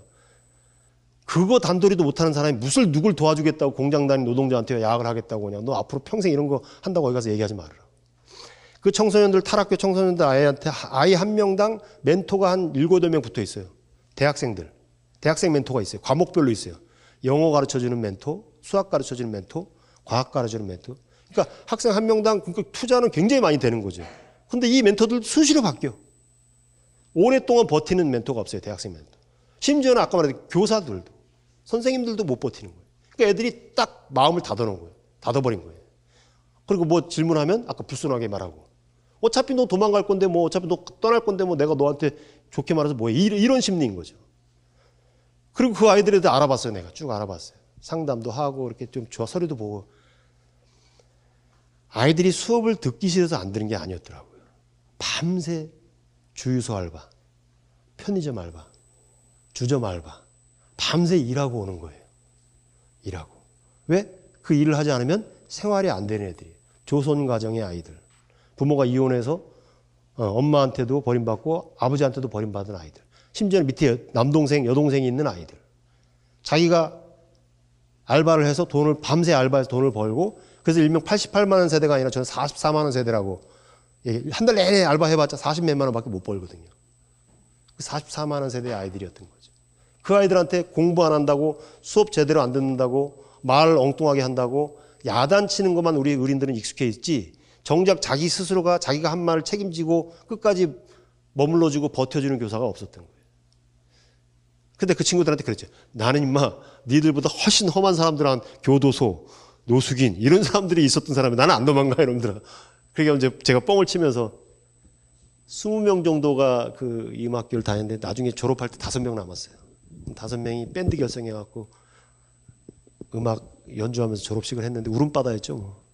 이제 집에 있는 할머니들 오고 이웃들 오고 선생님들 오고 정말 다 같이 울었어요. 졸업식 때. 그리고 끝까지 지켜준 교사, 그리고 끝까지 그 학교를 마친 5명. 독수리 오용재. 다 진심으로 박수 쳐주고 같이 끌어안아주고 그랬던 기억이 납니다. 그러니까 우리가 교육이라는 이름으로 행하는 부지불식간에 행하는 무책임한 행태들이 너무 많다라는 것을 저는 이렇게 소외계층, 어려운 사람들 대상으로 하는 인문학 강의하면서 정말 많이 봤습니다. 노숙인 인문학 할 때 어떤 교수님이요, 1학기 15강을 했어요. 15강. 그리고 2학기 시작하기 전에 2달 동안 쉬는 시간이 있어요. 쉬는 타임이 있어요. 1학기 때 열심히 들었던 노숙인들한테 우리 장학금을 주자. 그래갖고 사회복지사가 30만 원을 만들었어요. 그리고 1등 10만 원, 그 다음에 2등 5만 원씩 4명, 이렇게 30만 원을 장학금으로 주기로 했어요. 그래서 각 과목 교수들한테 수업 시간에 열심히 들었던 노숙인 한 명씩 추천하라 그랬어요. 장학생을 추천하라 그랬어요. 여기 서울대학교에서 강의하시던 그 교수님이 아무도 추천 안 하는 거예요. 왜 추천 안 합니까 했더니 15번을 강의를 했는데 한 번도 출석을 불러본 적이 없고, 한 번도 개인적인 대화를 나눠본 적이 없고, 1시간은 자기 책 읽으라고 시키고 나머지 1시간은 자기 하고 싶은 얘기하고 간 거예요. 15번을. 그러니까 15명, 10명 정도밖에 안 되는 수강생의 이름을 아무도 모르는 거지. 이름을 알아야 누굴 추천하지. 이름을 알아야 추천하지. 그리고는 밖에다가 신문에 칼럼 써서 내가 노숙인을 위한 인문학 과정에 참여해서 하고 있다. 자기 상징자본을 획득하고 정치자본을 획득해 가면서 다니는 거예요. 그리고 한 학기 하고 나 이제 그만할래 하고 떠나고. 이런 교수들도 무지하게 많았어요. 그러면 사회적으로 그분은 어떻게 볼까요? 저분은 그 바쁜 와중에 노숙인 인문학에 참여해서 노숙인을 위한 강의를 하시고 훌륭하신 교수님. 실제로 와서는 아무런 납보도 형성할 생각 없이 혼자 자기만족적으로 떠들다 한 열 몇 번 떠들다 그냥 가고. 이 세상에서 제일 힘든 강의가 노숙인 강의. 이 세상에서 제일 쉬운 강의가 대학 강의인 것 같아요. 비슷한 또래, 비슷한 학력 수준에 똑같은 목적, 학점을 따야 된다는 목적. 그죠? 노숙인 가면요, 20대부터 60대까지 있어요. 학력 수준도 다 제각각이에요. 초등학교도 안 나온 사람부터 대학원까지 나온 사람도 있어요. 직업도 다양해요. 공무원 출신도 있고요. 깡패 출신도 있고요. 다양해요. 어디다 기준을 맞춰서 강의해야 될지 모르는 거예요. 그래서 실제로 한 1년 정도 강의하고 실제로 굉장히 유명한 교수님이에요. 교수회의 때 내 강의는 깨진 것 같습니다. 저는 깨졌습니다. 그동안 대학에서 너무 안주했던 것 같습니다. 저는 깨졌기 때문에 더 이상 강의 안 하겠습니다. 당당하게 깨졌다고 얘기하고 간 사람도 있어요. 그분은 이제 실명을 얘기할 수는 없지만 별의별 경우들이 굉장히 많아요. 근데 제일 안타까운 건 뭐냐면 학기 중간에 하다가 그냥 떠나버리는 사람들. 저 같은 놈이 뭐 내세울 게 있다고 그 교보 교육대에서 이런 걸 감히 받겠습니까?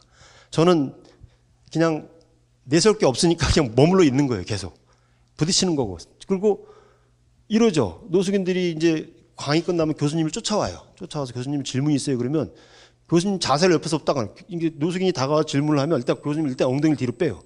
그리고 굉장히 겸손한 자세로 오늘은 제가 시간이 없어서 다음 시간에 얘기하죠. 그리고 가요. 그분은 왜 옆에서 보면 굉장히 친절하신 교수님이에요. 굉장히 인자하신 교수님이고 인격 훌륭하신 교수님이에요. 근데 저는 그렇게 안 봐요. 나쁜 사람이죠. 회피기제예요. 회피기제. 나는 당신의 문제에 관여하지 않겠습니다. 저 바쁘거든요. 하고 가는 거죠. 그럼 남은 아무 능력 없는 저만 남아서 그분들이랑 같이 술 먹고 밥 먹고 그 사람들 다 얘기 들어줘야 되는 거예요. 그 집중적으로 돈도 제가 꿔줘야 되는 거고. 어떤 모 교수님은 돈 꿔달라는 노숙인이 있으면 그건 최준영 교수한테 얘기하세요. 그러니까 아직 저는 교수라기보다는 그냥 사회복지사이기도 하고 그냥 같이 어울리는 사람이죠. 저희 집에 저희 어머니 3배도 와요. 노숙인들이. 저희 집사람이. 저희 집에 저희 어머니, 저희 집사람 딸 둘. 저 빼고 다 여성이거든요. 다 좋은데 집에는 오지 않았으면 좋겠다. 그래서 지금은 제가 집에는 못 오게 하는데. 제 잘난 얘기 하는 것 같아서 죄송하긴 합니다만. 그러니까 우리가 교육이라는 이름으로 행하는 무수히 많은 행위들 중에서 정말 진정으로 아까 말한 지속적으로 인내심을 가지고 그 내가 상대하는 그 사람을 위해서 뭔가를 했다라고 내세울 만큼 얼마나 책임감 있게 하는 사람이 얼마나 있는지 수치상으로는 안 나타나요. 수치상으로는 안 나타나요. 그런 것들 너무 많이 심하게 봤어요. 너무 심하게. 그래서 저는 이 노숙인 인문학을 이렇게 어디 가서 강의를 이렇게 사례를 길게 얘기하면 항상 부정적인 얘기를 하게 될 것 같아서 좀 삼가하려고 중간에 딱 끊기도 하고 그런 경우들이 굉장히 많이 있었습니다. 어찌됐건 제가 이 노숙인 인문학 하면서 만나왔던 사람들, 그리고 그분들이 가지고 있는 결핍, 뭐 이런 것들을 쭉 들여다 보니까 제가 우리 사회에서 별명이 많아요. 제가 결핍을 즐겨라, 그 다음 결핍의 힘, 결핍이 들어간 단어가 들어간, 결핍이라는 단어가 들어간 책을 2권 냈더니 우리 사회에서 저한테 붙여준 별명이 최결핍. 최결핍. 네. 또 책고집이라는 독서 운동을 했더니 최고집. 네. 초창기에 붙었던 별명은 이 얘기만 하고 마치겠습니다. 거리 인문학자가 아니라 거지 교수였습니다. 거지 교수. 신문사에서 사진을 찍으려고 해요. 강의실 들어와서. 사진 찍으면 우리가 반드시 모자이크 처리해서 내보내라고 요청을 하는데 그것도 한겨레 신문사인데 안 된다 끊고 사진 찍어갖고 와야 되겠다 그래서 강력하게 얘기했죠. 좋아, 그러면 이 사진을 신문에 내보낼 때는 반드시 모자이크 처리해서 내보내야 된다. 확실하게 지키겠다고. 그 다음날 신문에 사진 기사가 나왔어요. 노숙인들도 인문학으로 희망을 찾는다. 뭐 이거 사진도 기사죠. 사진 기사가 나왔는데 모자이크 처리를 하긴 했는데 제 얼굴만 모자이크 처리했어요. 노숙인들 그대로 다 노출되고 저만 모자이크 처리를 한 거예요. 제 얼굴만. 그거를 본 그 다음날 그 신문을 본 수강생들, 노숙인분들이 저를 놀리기 시작합니다. 우리보다 교수님이 더 거지같이 생겨서 아마 신문사에서 이 사람이 노숙인인가 보다 하고 이 사람만 모자이크 처리한 거. 그래서 그 사람 때문에 저한테 붙은 별명이 그때부터 거지 교수가 된 거예요. 근데 신문사에 알아봤더니 신문 사진 기자가 디자인실로 사진을 넘길 때 디자인실에서 잘못 알아들었다는 거예요. 강의하는 교수가 강력하게 모자이크 처리하라 했다는 얘기를 노숙인들을 모자이크 처리했다는 얘기를 안 듣고 그 교수가 강력하게 모자이크 처리하라고 했으니까 내 얼굴을 모자이크 처리하는 걸로 잘못 들었다는 거 디자인실에서 해명을 그렇게 하더라고요. 착각을 해요. 어쨌든 그 사진 때문에 제가 아름다운 별명을 하나 갖게 됐습니다. 그게 이제 첫 별명이 거지 교수. 근데 저희 딸아이가 학교에서 놀림받았나 봐요, 친구들한테. 아빠 별명이 거지 교수라 슬프다고. 그럼 너는 거지 딸이냐? 막 친구들이 이렇게 놀렸다는 거예요. 그래서 SBS 이수경의 파워 FM? 이수경 씨가 진행하는 아침 프로그램이 있었어요. 거기서 최준영의 책 읽는 아침이라고 이수경 아나운서하고 제가 6년 동안 책 속의 코너를 진행을 했었거든요. 그때 이수경 아나운서가 제 딸 얘기를 듣고 방송에서 공개적으로, 전국 방송이잖아요, 이수경의 파워 FM. 우리 도서평론가 최준용 선생님의 별명을 새로 지어줍시다 하고 청취자분들한테 문자 보내라 그랬더니 청취자들이 보내준 문자가 중에 제일 많았던 게 거리 인문학자라는 별명이었던 거예요. 그래서 그때부터 이제 근데 이게 너무 무거운 거대한 별명이라 함부로 제가 쓰면 안 되는데 청취자들이 정해준 별명이니까 뭐 그대로 쓰자 하고 그냥 지금까지 쓰고 있습니다. 예. 예, 이 정도만 하고 마치겠습니다. 예. 제 강의 같지도 않은 강의를 잘 들어주셔서 너무 감사합니다. 예, 고맙습니다. 예.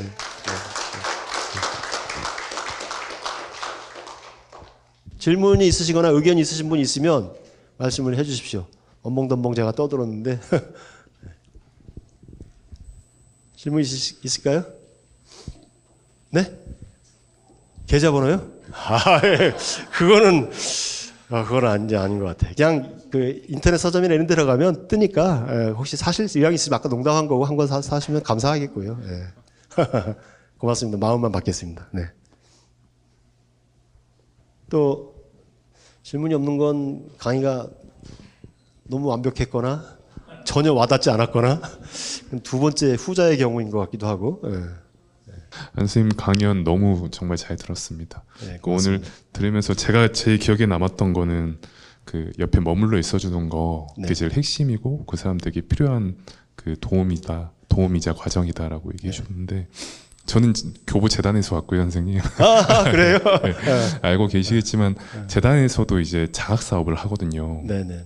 보육원을 퇴소했거나 좀 어려움을 겪는 청소년들 저희가 지원하면서 같이 네트워크도 맺고, 좀 여러 가지 정서적 지원도 하고 좀 삶을 같이 가려고 노력하는 부분들이 있습니다. 네네. 근데 저도 가장 어려운 게 이 친구들한테 머물러 주는 일인 것 같아요. 네. 그러니까 그 일정 부분은 뭐 금전적으로든 에너지든 시간적으로든 부담이 되는 부분들이 있고, 어느 정도 하다가 결과적으로는 저도 어느 순간에는 그 회피 기제가 발동해서 그치 힘들지, 그래 나중에 얘기하자, 이렇게 되는 순간들도 너무 많고, 그러다 나중에는 또 그런 저의 모습을 다시 반추하면서 조금 자괴감에 빠지기도 하고, 그런 순간들이 참 되게 장기간 몇 년간에 걸쳐서 계속 반복됐던 것들이 있었는데, 선생님께서는 그런 순간은 없으셨는지 궁금도 하고, 과연 어떻게 그런 것들을 버티면서 이렇게 머물러 있어 주실 수 있었는지 그 비교도 좀 궁금하기도 하고 그렇습니다. 네.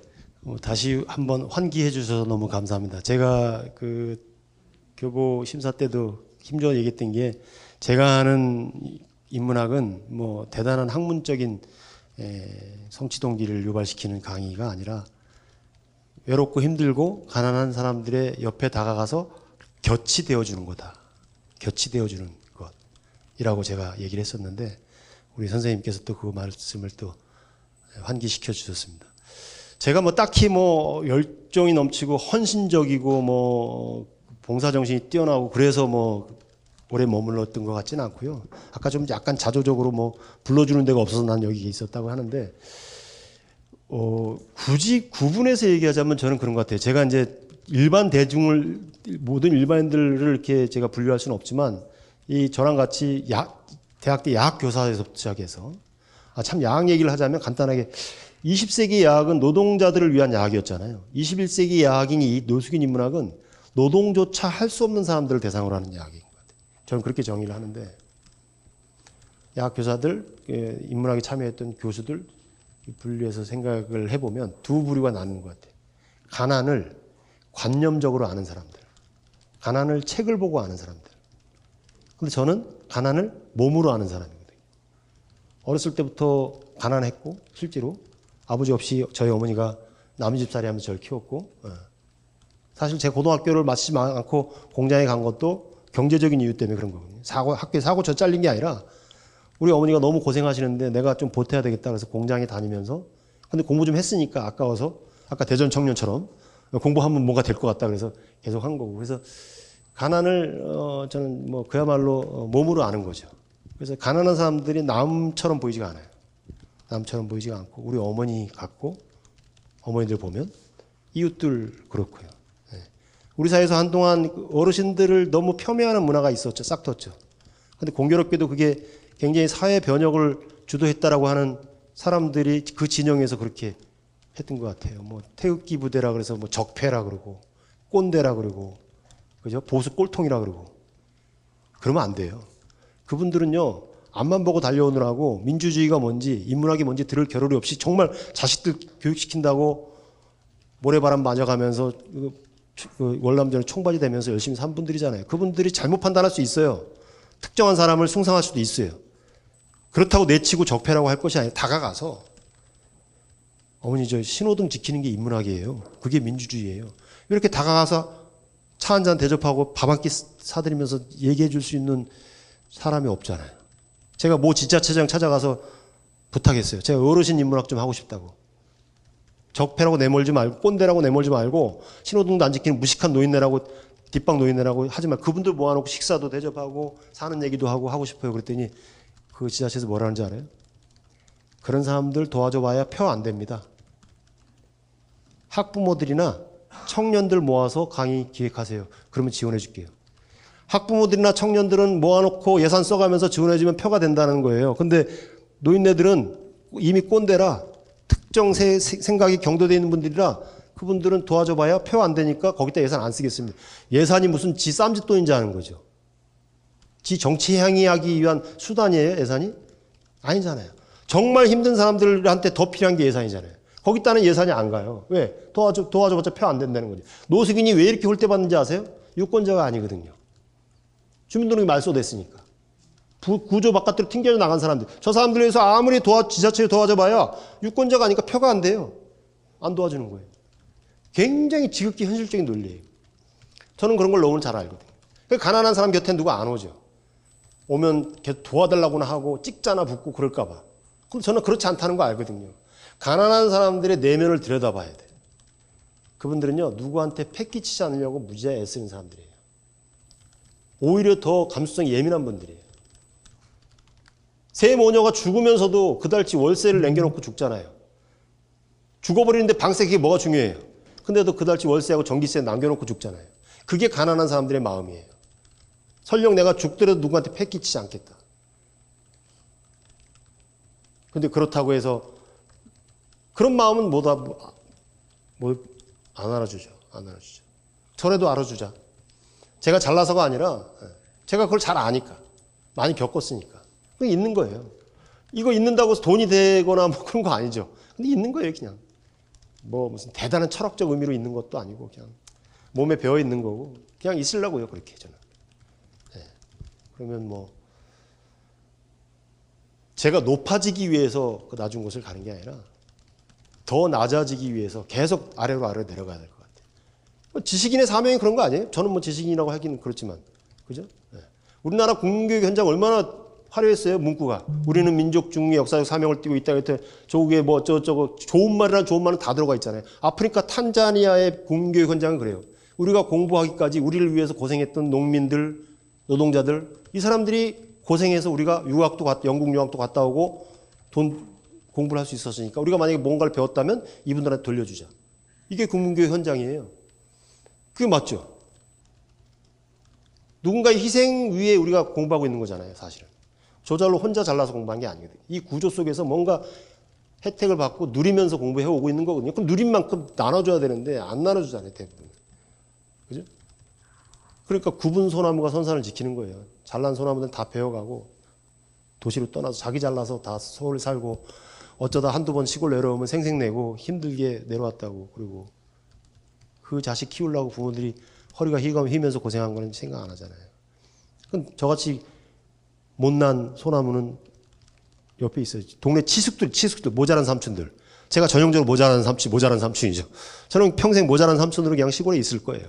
시골이라고 하는 건 특정 지역을 얘기하는 게 아니라 나이 드신 분들, 예, 가난한 분들, 힘든 분들, 그냥 그분들이랑 같이 살라고요. 예. 이게 또 방송 녹음된다는데 이거 책임져야 되는데 이렇게 얘기해놓고 예. 책임지려고 하는 말입니다. 네. 네, 네.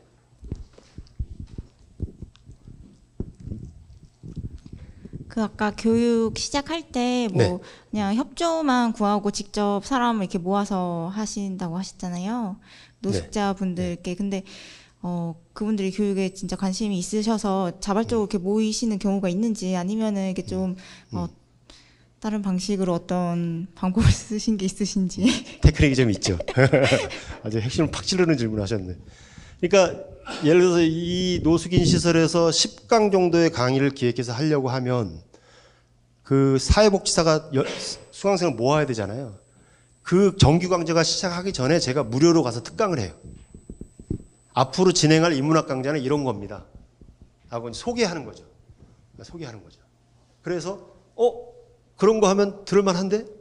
들을래요. 하게 유도하는 거죠. 그런 맛배기 강의를 많이 해요, 제가. 그래서 전국에서 벌어지는 노숙인 혹은 자활 관련 첫 번째 강의는 전부 제 겁니다. 1강은. 입학식 때 하는 강의는 다 돼요. 그리고 입학식, 졸업식에 다니는 사람도 저밖에 없고요.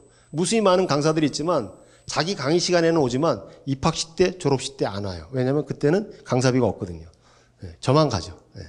입학식 때 맛배기로 아까 했던 얘기 중에 뭐 뭉클한 얘기도 있지만 조금 저도 나름 유머 감각이 좀 있거든요. 그래서 이제 웃기기도 하고 또 아까 뭉클했던 자활 참여자가 했던 얘기 내가 동료를 루저라고 생각했는데 알고 보니까 내가 루저더라. 이런 깨달음을 인문학 강의를 통해서 들었다. 알게 됐다. 이런 사례를 들려주죠. 그래서 이제 듣게 만드는 거죠. 맛배기로. 네, 그 정도죠. 네. 그리고 노숙인이라 그러니까 사람들이 오해하는 게 길거리에 쓰러져 있는 분들 있잖아요. 그분들이 강의 듣는 게 아니에요. 우리나라에 노숙인 시설이 크게 두 부류가 있어요. 재활 시설과 자활 시설이 있어요. 재활 시설은 주로 이제 멘탈이나 지체나 지적 장애가 있거나 이렇게 좀 몸이 불편한 분들이 생활하는 시설이에요. 자활 시설은 통칭해서 노숙인 종합지원센터라는 데가 있고 노숙인 쉼터라는 데가 있어요. 쉼터는 잠깐 거쳐가는 곳이고 종합지원센터는 이 노숙인의 생활을 할 수 있도록 자활의 길을 걸 수 있도록 행정적으로 뒷받침해 주는 곳이에요. 서울에 여성 노숙인 시설이 있어요. 여성 노숙인 쉼터가 디딤센터라는 게 있고 서울 열린 여성센터라는 데가 있고 그런데 충격적인 얘기 하나 해드릴게요. 작년에 지금 우리 대한민국 이 정부가 여성 노숙인 예산을 전액 삭감했어요. 그 액수가 얼마였냐면 여성 노숙인을 위한 예산이 정부 예산이 지자체 예산이 아니에요. 정부 중앙정부의 예산이 무려 1억이었어요. 1억. 그 1억을 삭감했어요. R&D 예산 5조 5천억 삭감한 게 아니라 그거하고 비교도 안 되는 거죠. 5조 5천억이 아니라 55억도 아니고 5억도 아니고 단 1억. 그 1억으로 연희동에 있는 디딤센터라는 데가 운영이 돼요. 거기 젊은 여성 노숙인들이 생활하는 곳이에요. 그 예산을 전액 삭감했어요. 전액. 천일공란 노릇이죠. 그 예산이 1억이라는 것도 너무 웃기지 않아요? 100억도 아니고 1000억도 아니고 10억도 아니고 1억이에요. 예산이 딱 1억. 그걸 아예 없애버렸어요. 여성 노숙인은 정말 심각한 문제입니다. 수원역에 있는 어떤 여성 노숙인은요. 수원역 근처를 왔다 갔다 해요. 몇 개월 지나면 배가 불러와요. 그러면 몇 개월 동안 사라져요. 없어져요.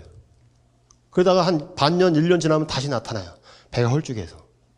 그래도 몇 개월 또 거리에 살아요. 배가 이렇게 불러와요. 그럼 또 사라져요. 이거 그냥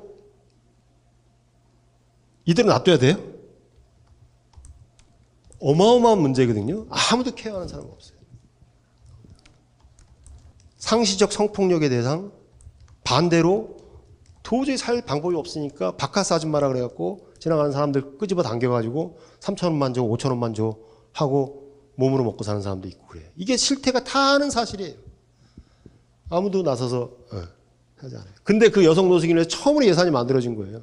1억이라는 예산이. 그걸 전액 삭감했어요. 제가 디딤센터에 가서 강의하거든요. 강좌 기획도 제가 해주고 강사도 딱 깔아주고. 눈물 나요. 강의하다가. 강의 공간이 없어요. 식당에서 강의를 해요. 식탁 2개 합쳐놓고 거기에 한 10명이 앉으면 되는 곳인데 다른 강사들이 오면 7, 8명 앉는데 그래도 제가 그쪽에서는 아이돌 스타예요. 제가 가면 다 모여요. 그래서 한 빼곡 해갖고 한 20명 앉아있어요. 앉을 데도 없지. 일부는 서 있고. 그냥 최준영 교수님 왔으니까 와야지 하고 오는 거예요. 자기 다른 일 보다가도. 눈 마주치기가 겁나요. 눈 마주치면 눈물 날 것 같아서. 눈 마주치면 눈물 날 것 같아요. 아무도 돌보는 사람이 없어요. 더 신경질 나는 게 뭔지 아세요? 점점 젊은 노숙인들이 많아지고 있어요. 20대 노숙인들이 쏟아져 나오고 있어요. 20대 노숙인. 제가 뭐 권위 있는 사람도 아닌데 뭘 명명하기를 좋아하는 사람인데 보통 우리가 알기로는 노숙인 하면 뭔가 실패한 사람들이라고 생각하잖아요. 사업을 실패했거나 직장생활을 실패했거나 건강관리를 실패했거나 가정관리를 실패했거나 뭐 중독관리를 실패했거나 이런 사람들이잖아요. 20대 노숙인은 어떤 사람 제가 명명한 거예요. 실패할 기회조차 갖지 못한 사람들. 아니 20대들이 뭔 일을 그렇게 크게 실패하고 노숙인이 된 거예요? 뭐 사업을 크게 하다 실패를 했어요? 직장을 몇십 년 다니다 실패했어요? 아니잖아요. 아무런 경험도 하기 전에 노숙인으로 전락해버린 거예요.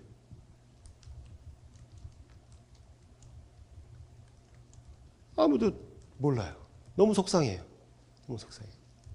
이유가 여러 가지가 있죠. 아까 말씀드렸던 사춘기 때 부모의 이혼, 자기 존재에 대한 부정 이런 것도 있고 아까 능력사회, 능력주의 그죠? 예. 서울대 못 가고 삼성 취직 못 하고 의대 못 가고 그런 거에 대한 열패감 3% 들지 못했다는 패배감 사회생활 안 하기 시작하고 혼자 고립되고 은둔된 생활을 하다가 그죠? 예. 사회 나와서 교류할 수 있는 친구를 상실되고 의존할 게 의존할 사람이 없으니까 뭐에 의존해요? 약물에 의존하거나 그죠? 예. 술에 의존하거나 다른 어떤 뭔가에 의존하다 보면 그게 깊어지면 예. 자아가 붕괴되는 거예요. 멘탈이 날아가는 거죠. 그럼 길거리 쓰러져 있어요. 실려가요. 근데 집이 확인이 안 돼요, 어디가? 그러면 어떻게 노숙인 센터로 가는 거예요.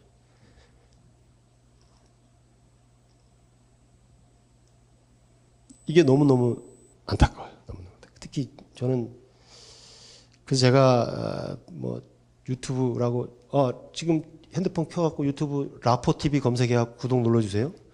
라포TV. 예. 라포TV. 라포란 말이 무슨 말인지 아시죠? 사람 간에 서로 신뢰가. 라포TV. 한글로 TV. 오늘 구독자 한 10명 정도 늘 것 같은데. 거기서도 그런 얘기 했는데, 정말 청년 노숙이 이렇게 많아진다는 건 정말 심각한 사회 문제인 것 같아요. 그 어떤 정책도 국민 한 사람의 생명보다 더 소중한 건 없잖아요. 그죠? 네. 링컨이 했던 얘기인가요? 네. 그 어떤 국가 정책도 국민 한 사람의 생명보다 소중할 수는 없다. 그 어떤 사회복지, 그 어떤 정책, 정치, 훌륭한 정치 다 있어도 청년들이 희망을 갖지 못한 사회라면 실패한 거예요. 다 총체적 실패예요. 총체적 실패. 근데 들여다보지 않는다? 안 되죠. 저는 뭐 힘이 없지만 알려서 사람들한테 문제를 해결하라고. 아니, 지금 라포TV 구독 누르느라고 다들 지금 막 정신이 없으신데, 고맙습니다. 또 질문 있으신가요? 네, 안녕하세요. 저는 사범대 다니는 학생입니다. 네. 강연 너무 잘 들었고 너무 감명 깊게 듣고 있었고요. 특히 이런 되게 절박한 위치의 사람들 이야기 들으면서 많이 뭉클하기도 하고 했었는데 왜 이분들한테 인문학인가라는 생각을 좀 했었어요. 어떤 구체적인 내용으로 이렇게 인문학을 하시길래 막 그렇게 굉장히 깨달음을 얻기도 하시고 그렇게 많이 변화하는지. 저도 사실 이제 인문학을 가르치고 싶은 윤리 교사를 준비하고 있는 학생이거든요. 그래서 네, 어떤 내용의 인문학으로 그렇게 도움이 되셨나가 궁금했습니다. 예, 지금 깊이 있는 답변을 드리기는 힘들 것 같지만 그 유사한 질문을 많이 받았었어요, 사실은. 뭐 기자들한테 주로 많이 받았는데, 아니 노숙인들한테 당장 필요한 거는 한 끼 식사, 근데 하룻밤 잠자리 이런 거일 텐데 왜 이분들한테 식사나 잠자리가 아니라 인문학으로 다가가냐 이런 얘기를 많이 들었어요. 물론 또 질문이 약간 결이 다를 수 있지만 제가 그냥 편의상 하는 대답은 이런 거였어요. 그러니까 제가 주변에서 제일 많이 본 길거리 쓰러져 있는 노숙인들이 구걸을 하거나 뭐 1,000원만 주세요, 담배 한 가지만 주세요 그러면 안 주고 그냥 가면 되는데 욕하면서 가는 사람들 있잖아요. 혀를 끌끌 차면서 저 사지 멀쩡한 것들이 일은 안 하고 게을러 터져가지고 일은 안 하고 저 구걸이나 하고 저러고 산다고, 인간 말종으로 산다고, 이런 얘기하는 걸 제가 많이 들었거든요. 근데 그분들이 그렇게 잔소리하는 거 보면 참 야속해요. 야속해. 아니 안 주면 되지 왜 욕까지 하고 가냐고. 돈을 안 주면 되지. 그죠? 그 얘기 들으면서 골똘하게 많이 생각했어요. 그게 뭐냐면 사지 멀쩡한데 일 안 한다. 이 말이 저는 꽂혔는데 뭐냐면 사지 멀쩡하다고 일하는 거 아니에요. 일을 해야 될 필요를 느껴야 일을 하는 거고요. 일을 해야 되겠다는 의지가 있을 때 일을 하는 거예요. 일을 하는 목적이 있을 때 일을 하는 거예요. 살려고 하는 목적이 있을 때 열심히 살아지는 거예요. 그죠? 빅터 프랭클의 죽음의 수용소에서 서문에 나 삶의 의미를 아는 사람은 어떤 상황도 이겨낼 수 있다. 왜 사는지 그 이유를 명확하게 아는 사람은 그 이유를 알기 때문에 살려고 노력해요. 노숙인들은 자존감이 땅에 떨어진 거예요. 부양해야 될 가족도 없어요. 주변에 사람이 없으니까. 일을 해봐야 빚이 몇천억, 아니 몇억, 몇십억 명의 도용당해 갖고 하루에 5만 원 벌면서 힘드나? 안 벌고 힘드나? 그게 그거예요. 어차피 이자 감당도 안 되는 거. 죽으라고 일해봐야 빚더미에 앉아있기 때문에 뭐 표도 안 나는 거. 빚 감당이 안 되는 거. 그러니까 의지가 꺾인 사람들이에요. 의지가 꺾인 사람. 일을 해야 될 필요를 못 느끼는 사람들이에요. 목적이 없어진 사람들이에요. 목적이. 내가 열심히 노력해서 돈 벌어서 개인 회생해서 가족을 다시 만나야 되겠다. 이런 목적이라도 있으면 일어설 거 아니에요. 그런 것도 없는 사람들이에요. 그러니까 그 사람들한테 가서 일하라 또는 일 안 한다고 잔소리해봐야 속이의 경일기가 되는 거죠. 그런데 인문학은 이 사람들한테 나아가서는 의지까지 갖게 하는 거지만 최소한 사람이라는 걸 인식하게 만들어주는 거잖아요. 그런데 모름지기 사람인데 이렇게 살아도 되겠어? 하도록까지만 유도해 주는 거라고 생각이 저는 했어요. 사람이니까 그래 나 망했고 가족 해체됐고 대인관계 다 붕괴됐고 그렇지만 생각해보니까 그래 맞아 나 사람이야. 사람이야. 그러면 사람인데 사람답게 살려면 어떻게 해야 되지? 최소한 남들한테 손가락질 받지 않고 내 목걸이는 내가 스스로 해결해야 되는 거 아닐까? 이렇게 생각하도록 유도하는 거예요. 자존감을 어느 정도 회복시켜주는 거예요. 그러기에는 인문학이 딱인 거죠. 이걸 쉽게 얘기하면 저는 이렇게 하루 이틀을 살기 위해서는 한 끼 식사나 하루 저녁 잠자리가 중요해요. 근데 인생은 길어요. 최소한 몇십 년이야. 이 기나긴 인생을 제대로 살기 위해서는 한 끼 식사나 하루 저녁의 잠자리가 아니라 정신적인 힘이 있어야 되거든요. 왜 살아야 되는지를 이유를 생각해야 되거든요. 근데 이 정신적인 힘을 길러주는 것, 왜 살아야 되는지를 일깨워주는 것, 다 떠나서 스스로가 사람이라는 걸 생각하게 만들어주는 것, 그게 인문학이잖아요. 그래서 1년짜리 과정, 6개월짜리 과정, 아니면 단기 10강짜리 과정, 더 짧게는 4강 과정만 듣고도 결의에 찬 목소리로 예, 저도 사람이에요. 맞아요. 살아보려고요. 하고 일어서는 사람도 있어요. 물론 살아봐야죠 하고 나가는데 또 깨져. 이 취업이 그렇게 쉬운 게 아니잖아요.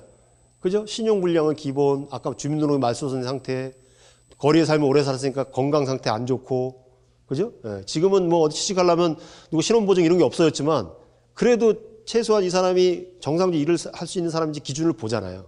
근데 거기 못 미치는 사람들이 많아요. 그래서 자활의 의지를 가지고 나갔다가 실망해서 다시 돌아오는 사람도 많아요. 다람쥐 쳇바퀴 돌듯이 또 나락으로 떨어지고.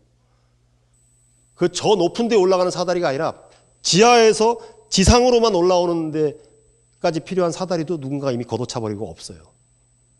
여기도. 이 구조 바깥으로 튕겨나갔던 사람이 구조 안으로 다시 돌아오기가 무지무지하게 힘든 사회. 우리나라 패자부활전이 허용되지 않는 사회.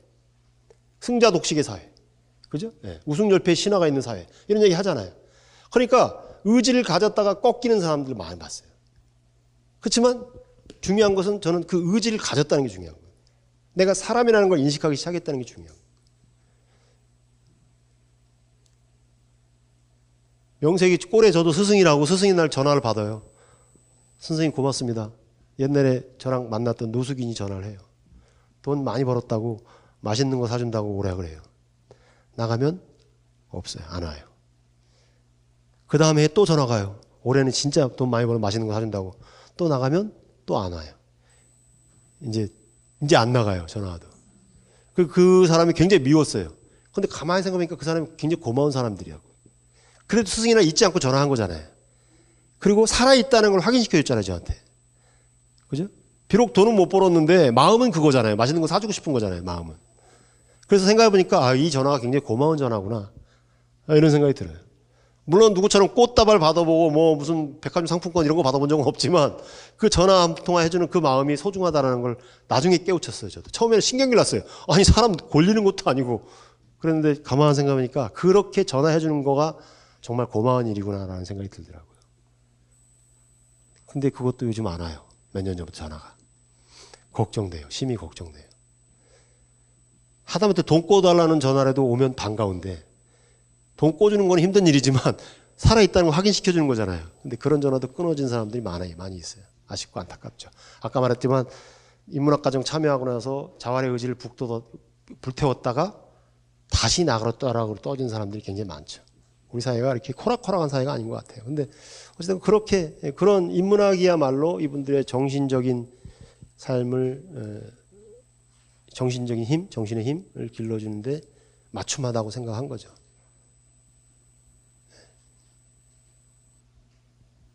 그냥 거기다 껴 맞춰놓고 그냥 한 건지도 모르겠지만 다른 게 없어서 인문학으로 접근했습니다. 네. 저는 네. 네, 안녕하세요. 저도 윤리교육과에서 이제 박사 과정 하면서 네. 연구를 하고 있는데 이제 저도 좀 특별히 교육 환경에서 조금 소외된 네. 그 친구들에 관심이 있어가지고 네. 좀 탈북 청소년에 관심 네, 갖고 네, 조금 네. 지속적으로 조금 만나기도 하고 이야기도 하고 연구를 하고자 하는데요. 네. 네. 그래서 이제 말씀 들으면서 밥 사주는 거 네, 말씀 많이 해주셨는데 저도 조금 이제 관심 가지면서 가장 이제 좀 노력하는 게 밥 사줄 사람 한 명이라도 만들자. 네. 그래서 최근에 또 한 명 정도 이제 밥 사주는 누나. 예, 밥 사주는 사람으로 밥을 열심히 사주는 걸로 하고 있는데 네, 좀 앞으로도 열심히 좀 노력해야겠다. 한 명은 이상은 꼭 만들자. 네, 네. 그거 굉장히 큰 겁니다. 네, 생각을 사실은 하고 있어요. 모든 게 밥으로부터 출발하잖아요. 네. 같이 밥 먹는 사람이 가장 신뢰하는 사람이에요. 이제 혼밥하는 사람 많다 그러잖아요. 같이 밥 먹을 사람이 있다는 것만으로도 큰 위안이 됩니다. 정서적으로도. 배만 불러오는 게 아니라 나랑 같이 누군가 밥 먹을 줄 사람이 있다는 것만 해도 저 외로움에 빠져 있는 사람한테는 큰 힘이 되거든요. 굉장히 훌륭한 일을 하시는 거죠. 그 외에도 하는 건데 겸손하게 하시느라고 밥만 사준다는 얘기만 하신 것 같은데 네, 네, 응원합니다. 네, 감사합니다. 위로가 됐고요. 네, 그래서 그 인문학을 저도 이제 그 방금 답변 들으면서 되게 인상 깊었던 게, 그러니까 윤리교육과 공부를 하면서 인문학을 이제 굉장히 좋은 양질의 인문학을 배웠는데 이것이 이제 필요한 사람들한테 닿지를 못하는 부분이 조금 저도 고민이었어요. 대학원 오기 전에. 네. 근데 그거를 굉장히 낮은 계층에 계신 분들한테 이렇게 풀어서 전달을 해주시는 부분이 되게 인상 깊었던 것 같아요. 네, 그래서 되게 감사드리고요. 네, 실천해주고 계셔가지고 네, 그 와중에 이제 궁금한 부분은, 그러니까 선생님께서 가장 그 어렵고 좀 힘들다고 생각되는 부분이 무엇인지, 이 일을 실천해 감에 있어서 가장 좀 고민과 어렵다고 생각되는 부분이 무엇인지, 네, 좀 궁금한 것 같습니다. 고민이 많습니다. 그리고 어려운 점이 많습니다. 뭐냐면 제일 어려운 거는 제가 공부가 부족하다는 거. 그게 제일 어렵습니다. 그러니까 저는 뭐 작가라는 타이틀을 갖고는 있지만 특정한 공부를 깊이 있게 한 사람이 아니잖아요. 그래서 문득문득 부딪히는 지점이 있어요. 제가 한계를 느끼는 지점들이 있어요. 이럴 때 내가 공부를 좀 더 많이 했더라면 하는 자책도 하고 제 자신의 한계 때문에 속이 상하기도 하고 그렇습니다.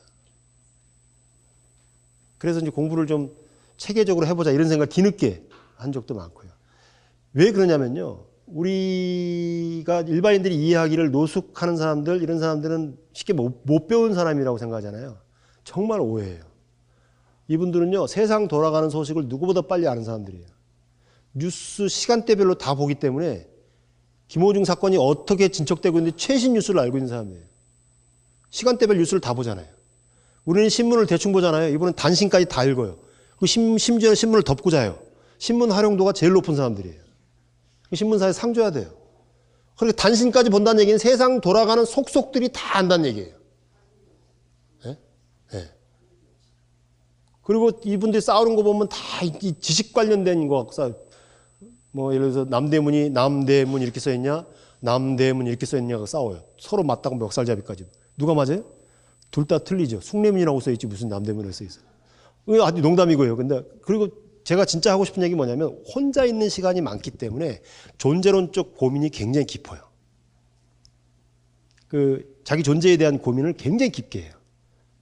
문제는 이 고민을 그렇게 깊게 오랫동안 했던 게 말이 돼서 나오거나 글이 돼서 나오거나 누군가의 대화를 통해서 뭔가 해소가 되고 뭔가 이게 돌아야 되는데 그 도는 과정 없이 혼자만 깊이 생각하다 보니까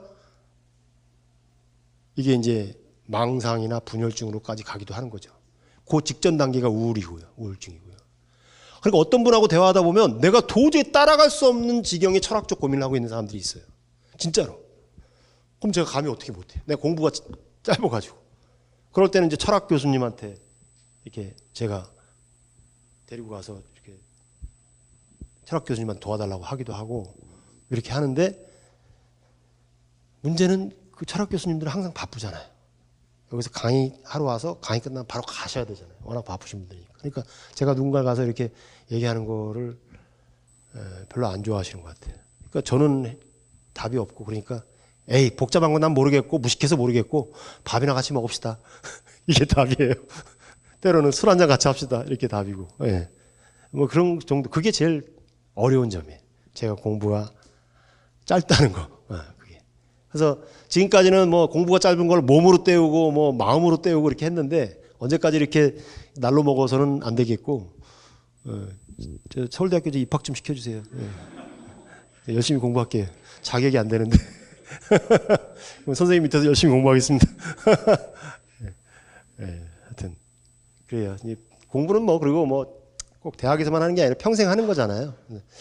나름 열심히 공부한다고 사실은 해왔어요. 이제 2시간 강의하기 위해서 일주일 동안 책을 뒤지면서 강의 준비도 하고 이렇게 했었는데 지금은 좀 게을러진 것도 있고 또 이제 제가 책고집이라는 그 법인을 만들어서 이것도 꼴의 사업이라고 신경 쓸 게 엄청 많더라고요. 그러느라고 뭐 책 읽고 공부하는 시간이 점점 줄어들어서 그래서 지금은 저는 이제 강사로서 역할보다는 아까 강의 기획해주는 사람, 판을 까는 사람 이 정도로 이렇게 제가 역할을 조금씩 변형시키고 있어요. 네. 강의로 한계를 많이 느끼니까. 네. 하여튼 강의 너무 좋았고요. 네. 저도 뭐 딸을 둘이 키우고 저도 교수 딸이 있어요. 아직 시집은 안 갔지만 네. 제가 나이가 74입니다. 어이구 젊어 보이시는데. 그냥 강의 듣고 이런 걸 좋아해요. 좋아하고 네. 인문학에 대해서도 사실 잘 몰라요. 모르고 그냥 듣고 싶어서 왔고 들어보니까 교수님이 너무 짠한 거예요. 저도 우리 딸이 교수다 보니까 요번에 뭐 그 스승의 날 뭐 엄청 많이 꽃바르면 뭐 많이 받아왔더라고요. 그거 좀 저한테 좀 나눠주세요. 그래서 아까 그 어려운 애들 식사도 같이 하시고 그래서 제가 이제 식사를 한번 대접을 하고 싶은 거예요. 네. 그런 마음에서 저도 이제 딸이 그렇다 보니까. 네네. 그리고 우리 딸도 그러더라고요. 애들이 공부를 잘하는 것보다는 진짜 마음으로 와서 진짜 뭐 요구르트 하나라도 갖다 주는 그런 마음이 참 고맙다 하면서 그런 얘기를 하더라고요. 네. 그래서 그냥 저도 뭐 옛날에는 뭐 그냥 그래 살았지만 지금은 그냥 취미생활 하고 살고 있습니다. 네, 있는데 네. 교수님 강의가 너무 좋았어요. 아이, 좋고 감사합니다. 고생도 너무 많으시고 좀 마음이 짠했어요. 네. 하여튼 감사합니다. 네, 고맙습니다. 네. 네. 네. 마지막으로 이렇게 따뜻한 덕담을 해주신 선생님 말씀을 듣고 이제 시간도 얼추 되고 그래서 인사드리겠습니다. 예, 고맙습니다. 네. 네. 네, 오늘 뭐 결핍이나 가난, 뭐 계층, 정치적 올바름 이런 많은 담론들이 있지만 그 안에 저희가 사람이 있었다는 거를 다시 한번 이제 깨닫고 저희가 나아가야 될 방향을 이렇게 정말 삶을 통해 몸소 실천해 주신 내용을 나눠주신 최준영 대표님께 다시 한번 감사의 인사를 감사의 박수 주시면 감사합니다. 네. 네. 마무리하도록 하겠습니다. 네, 오늘 참여해주신 분들도 모두 감사드립니다.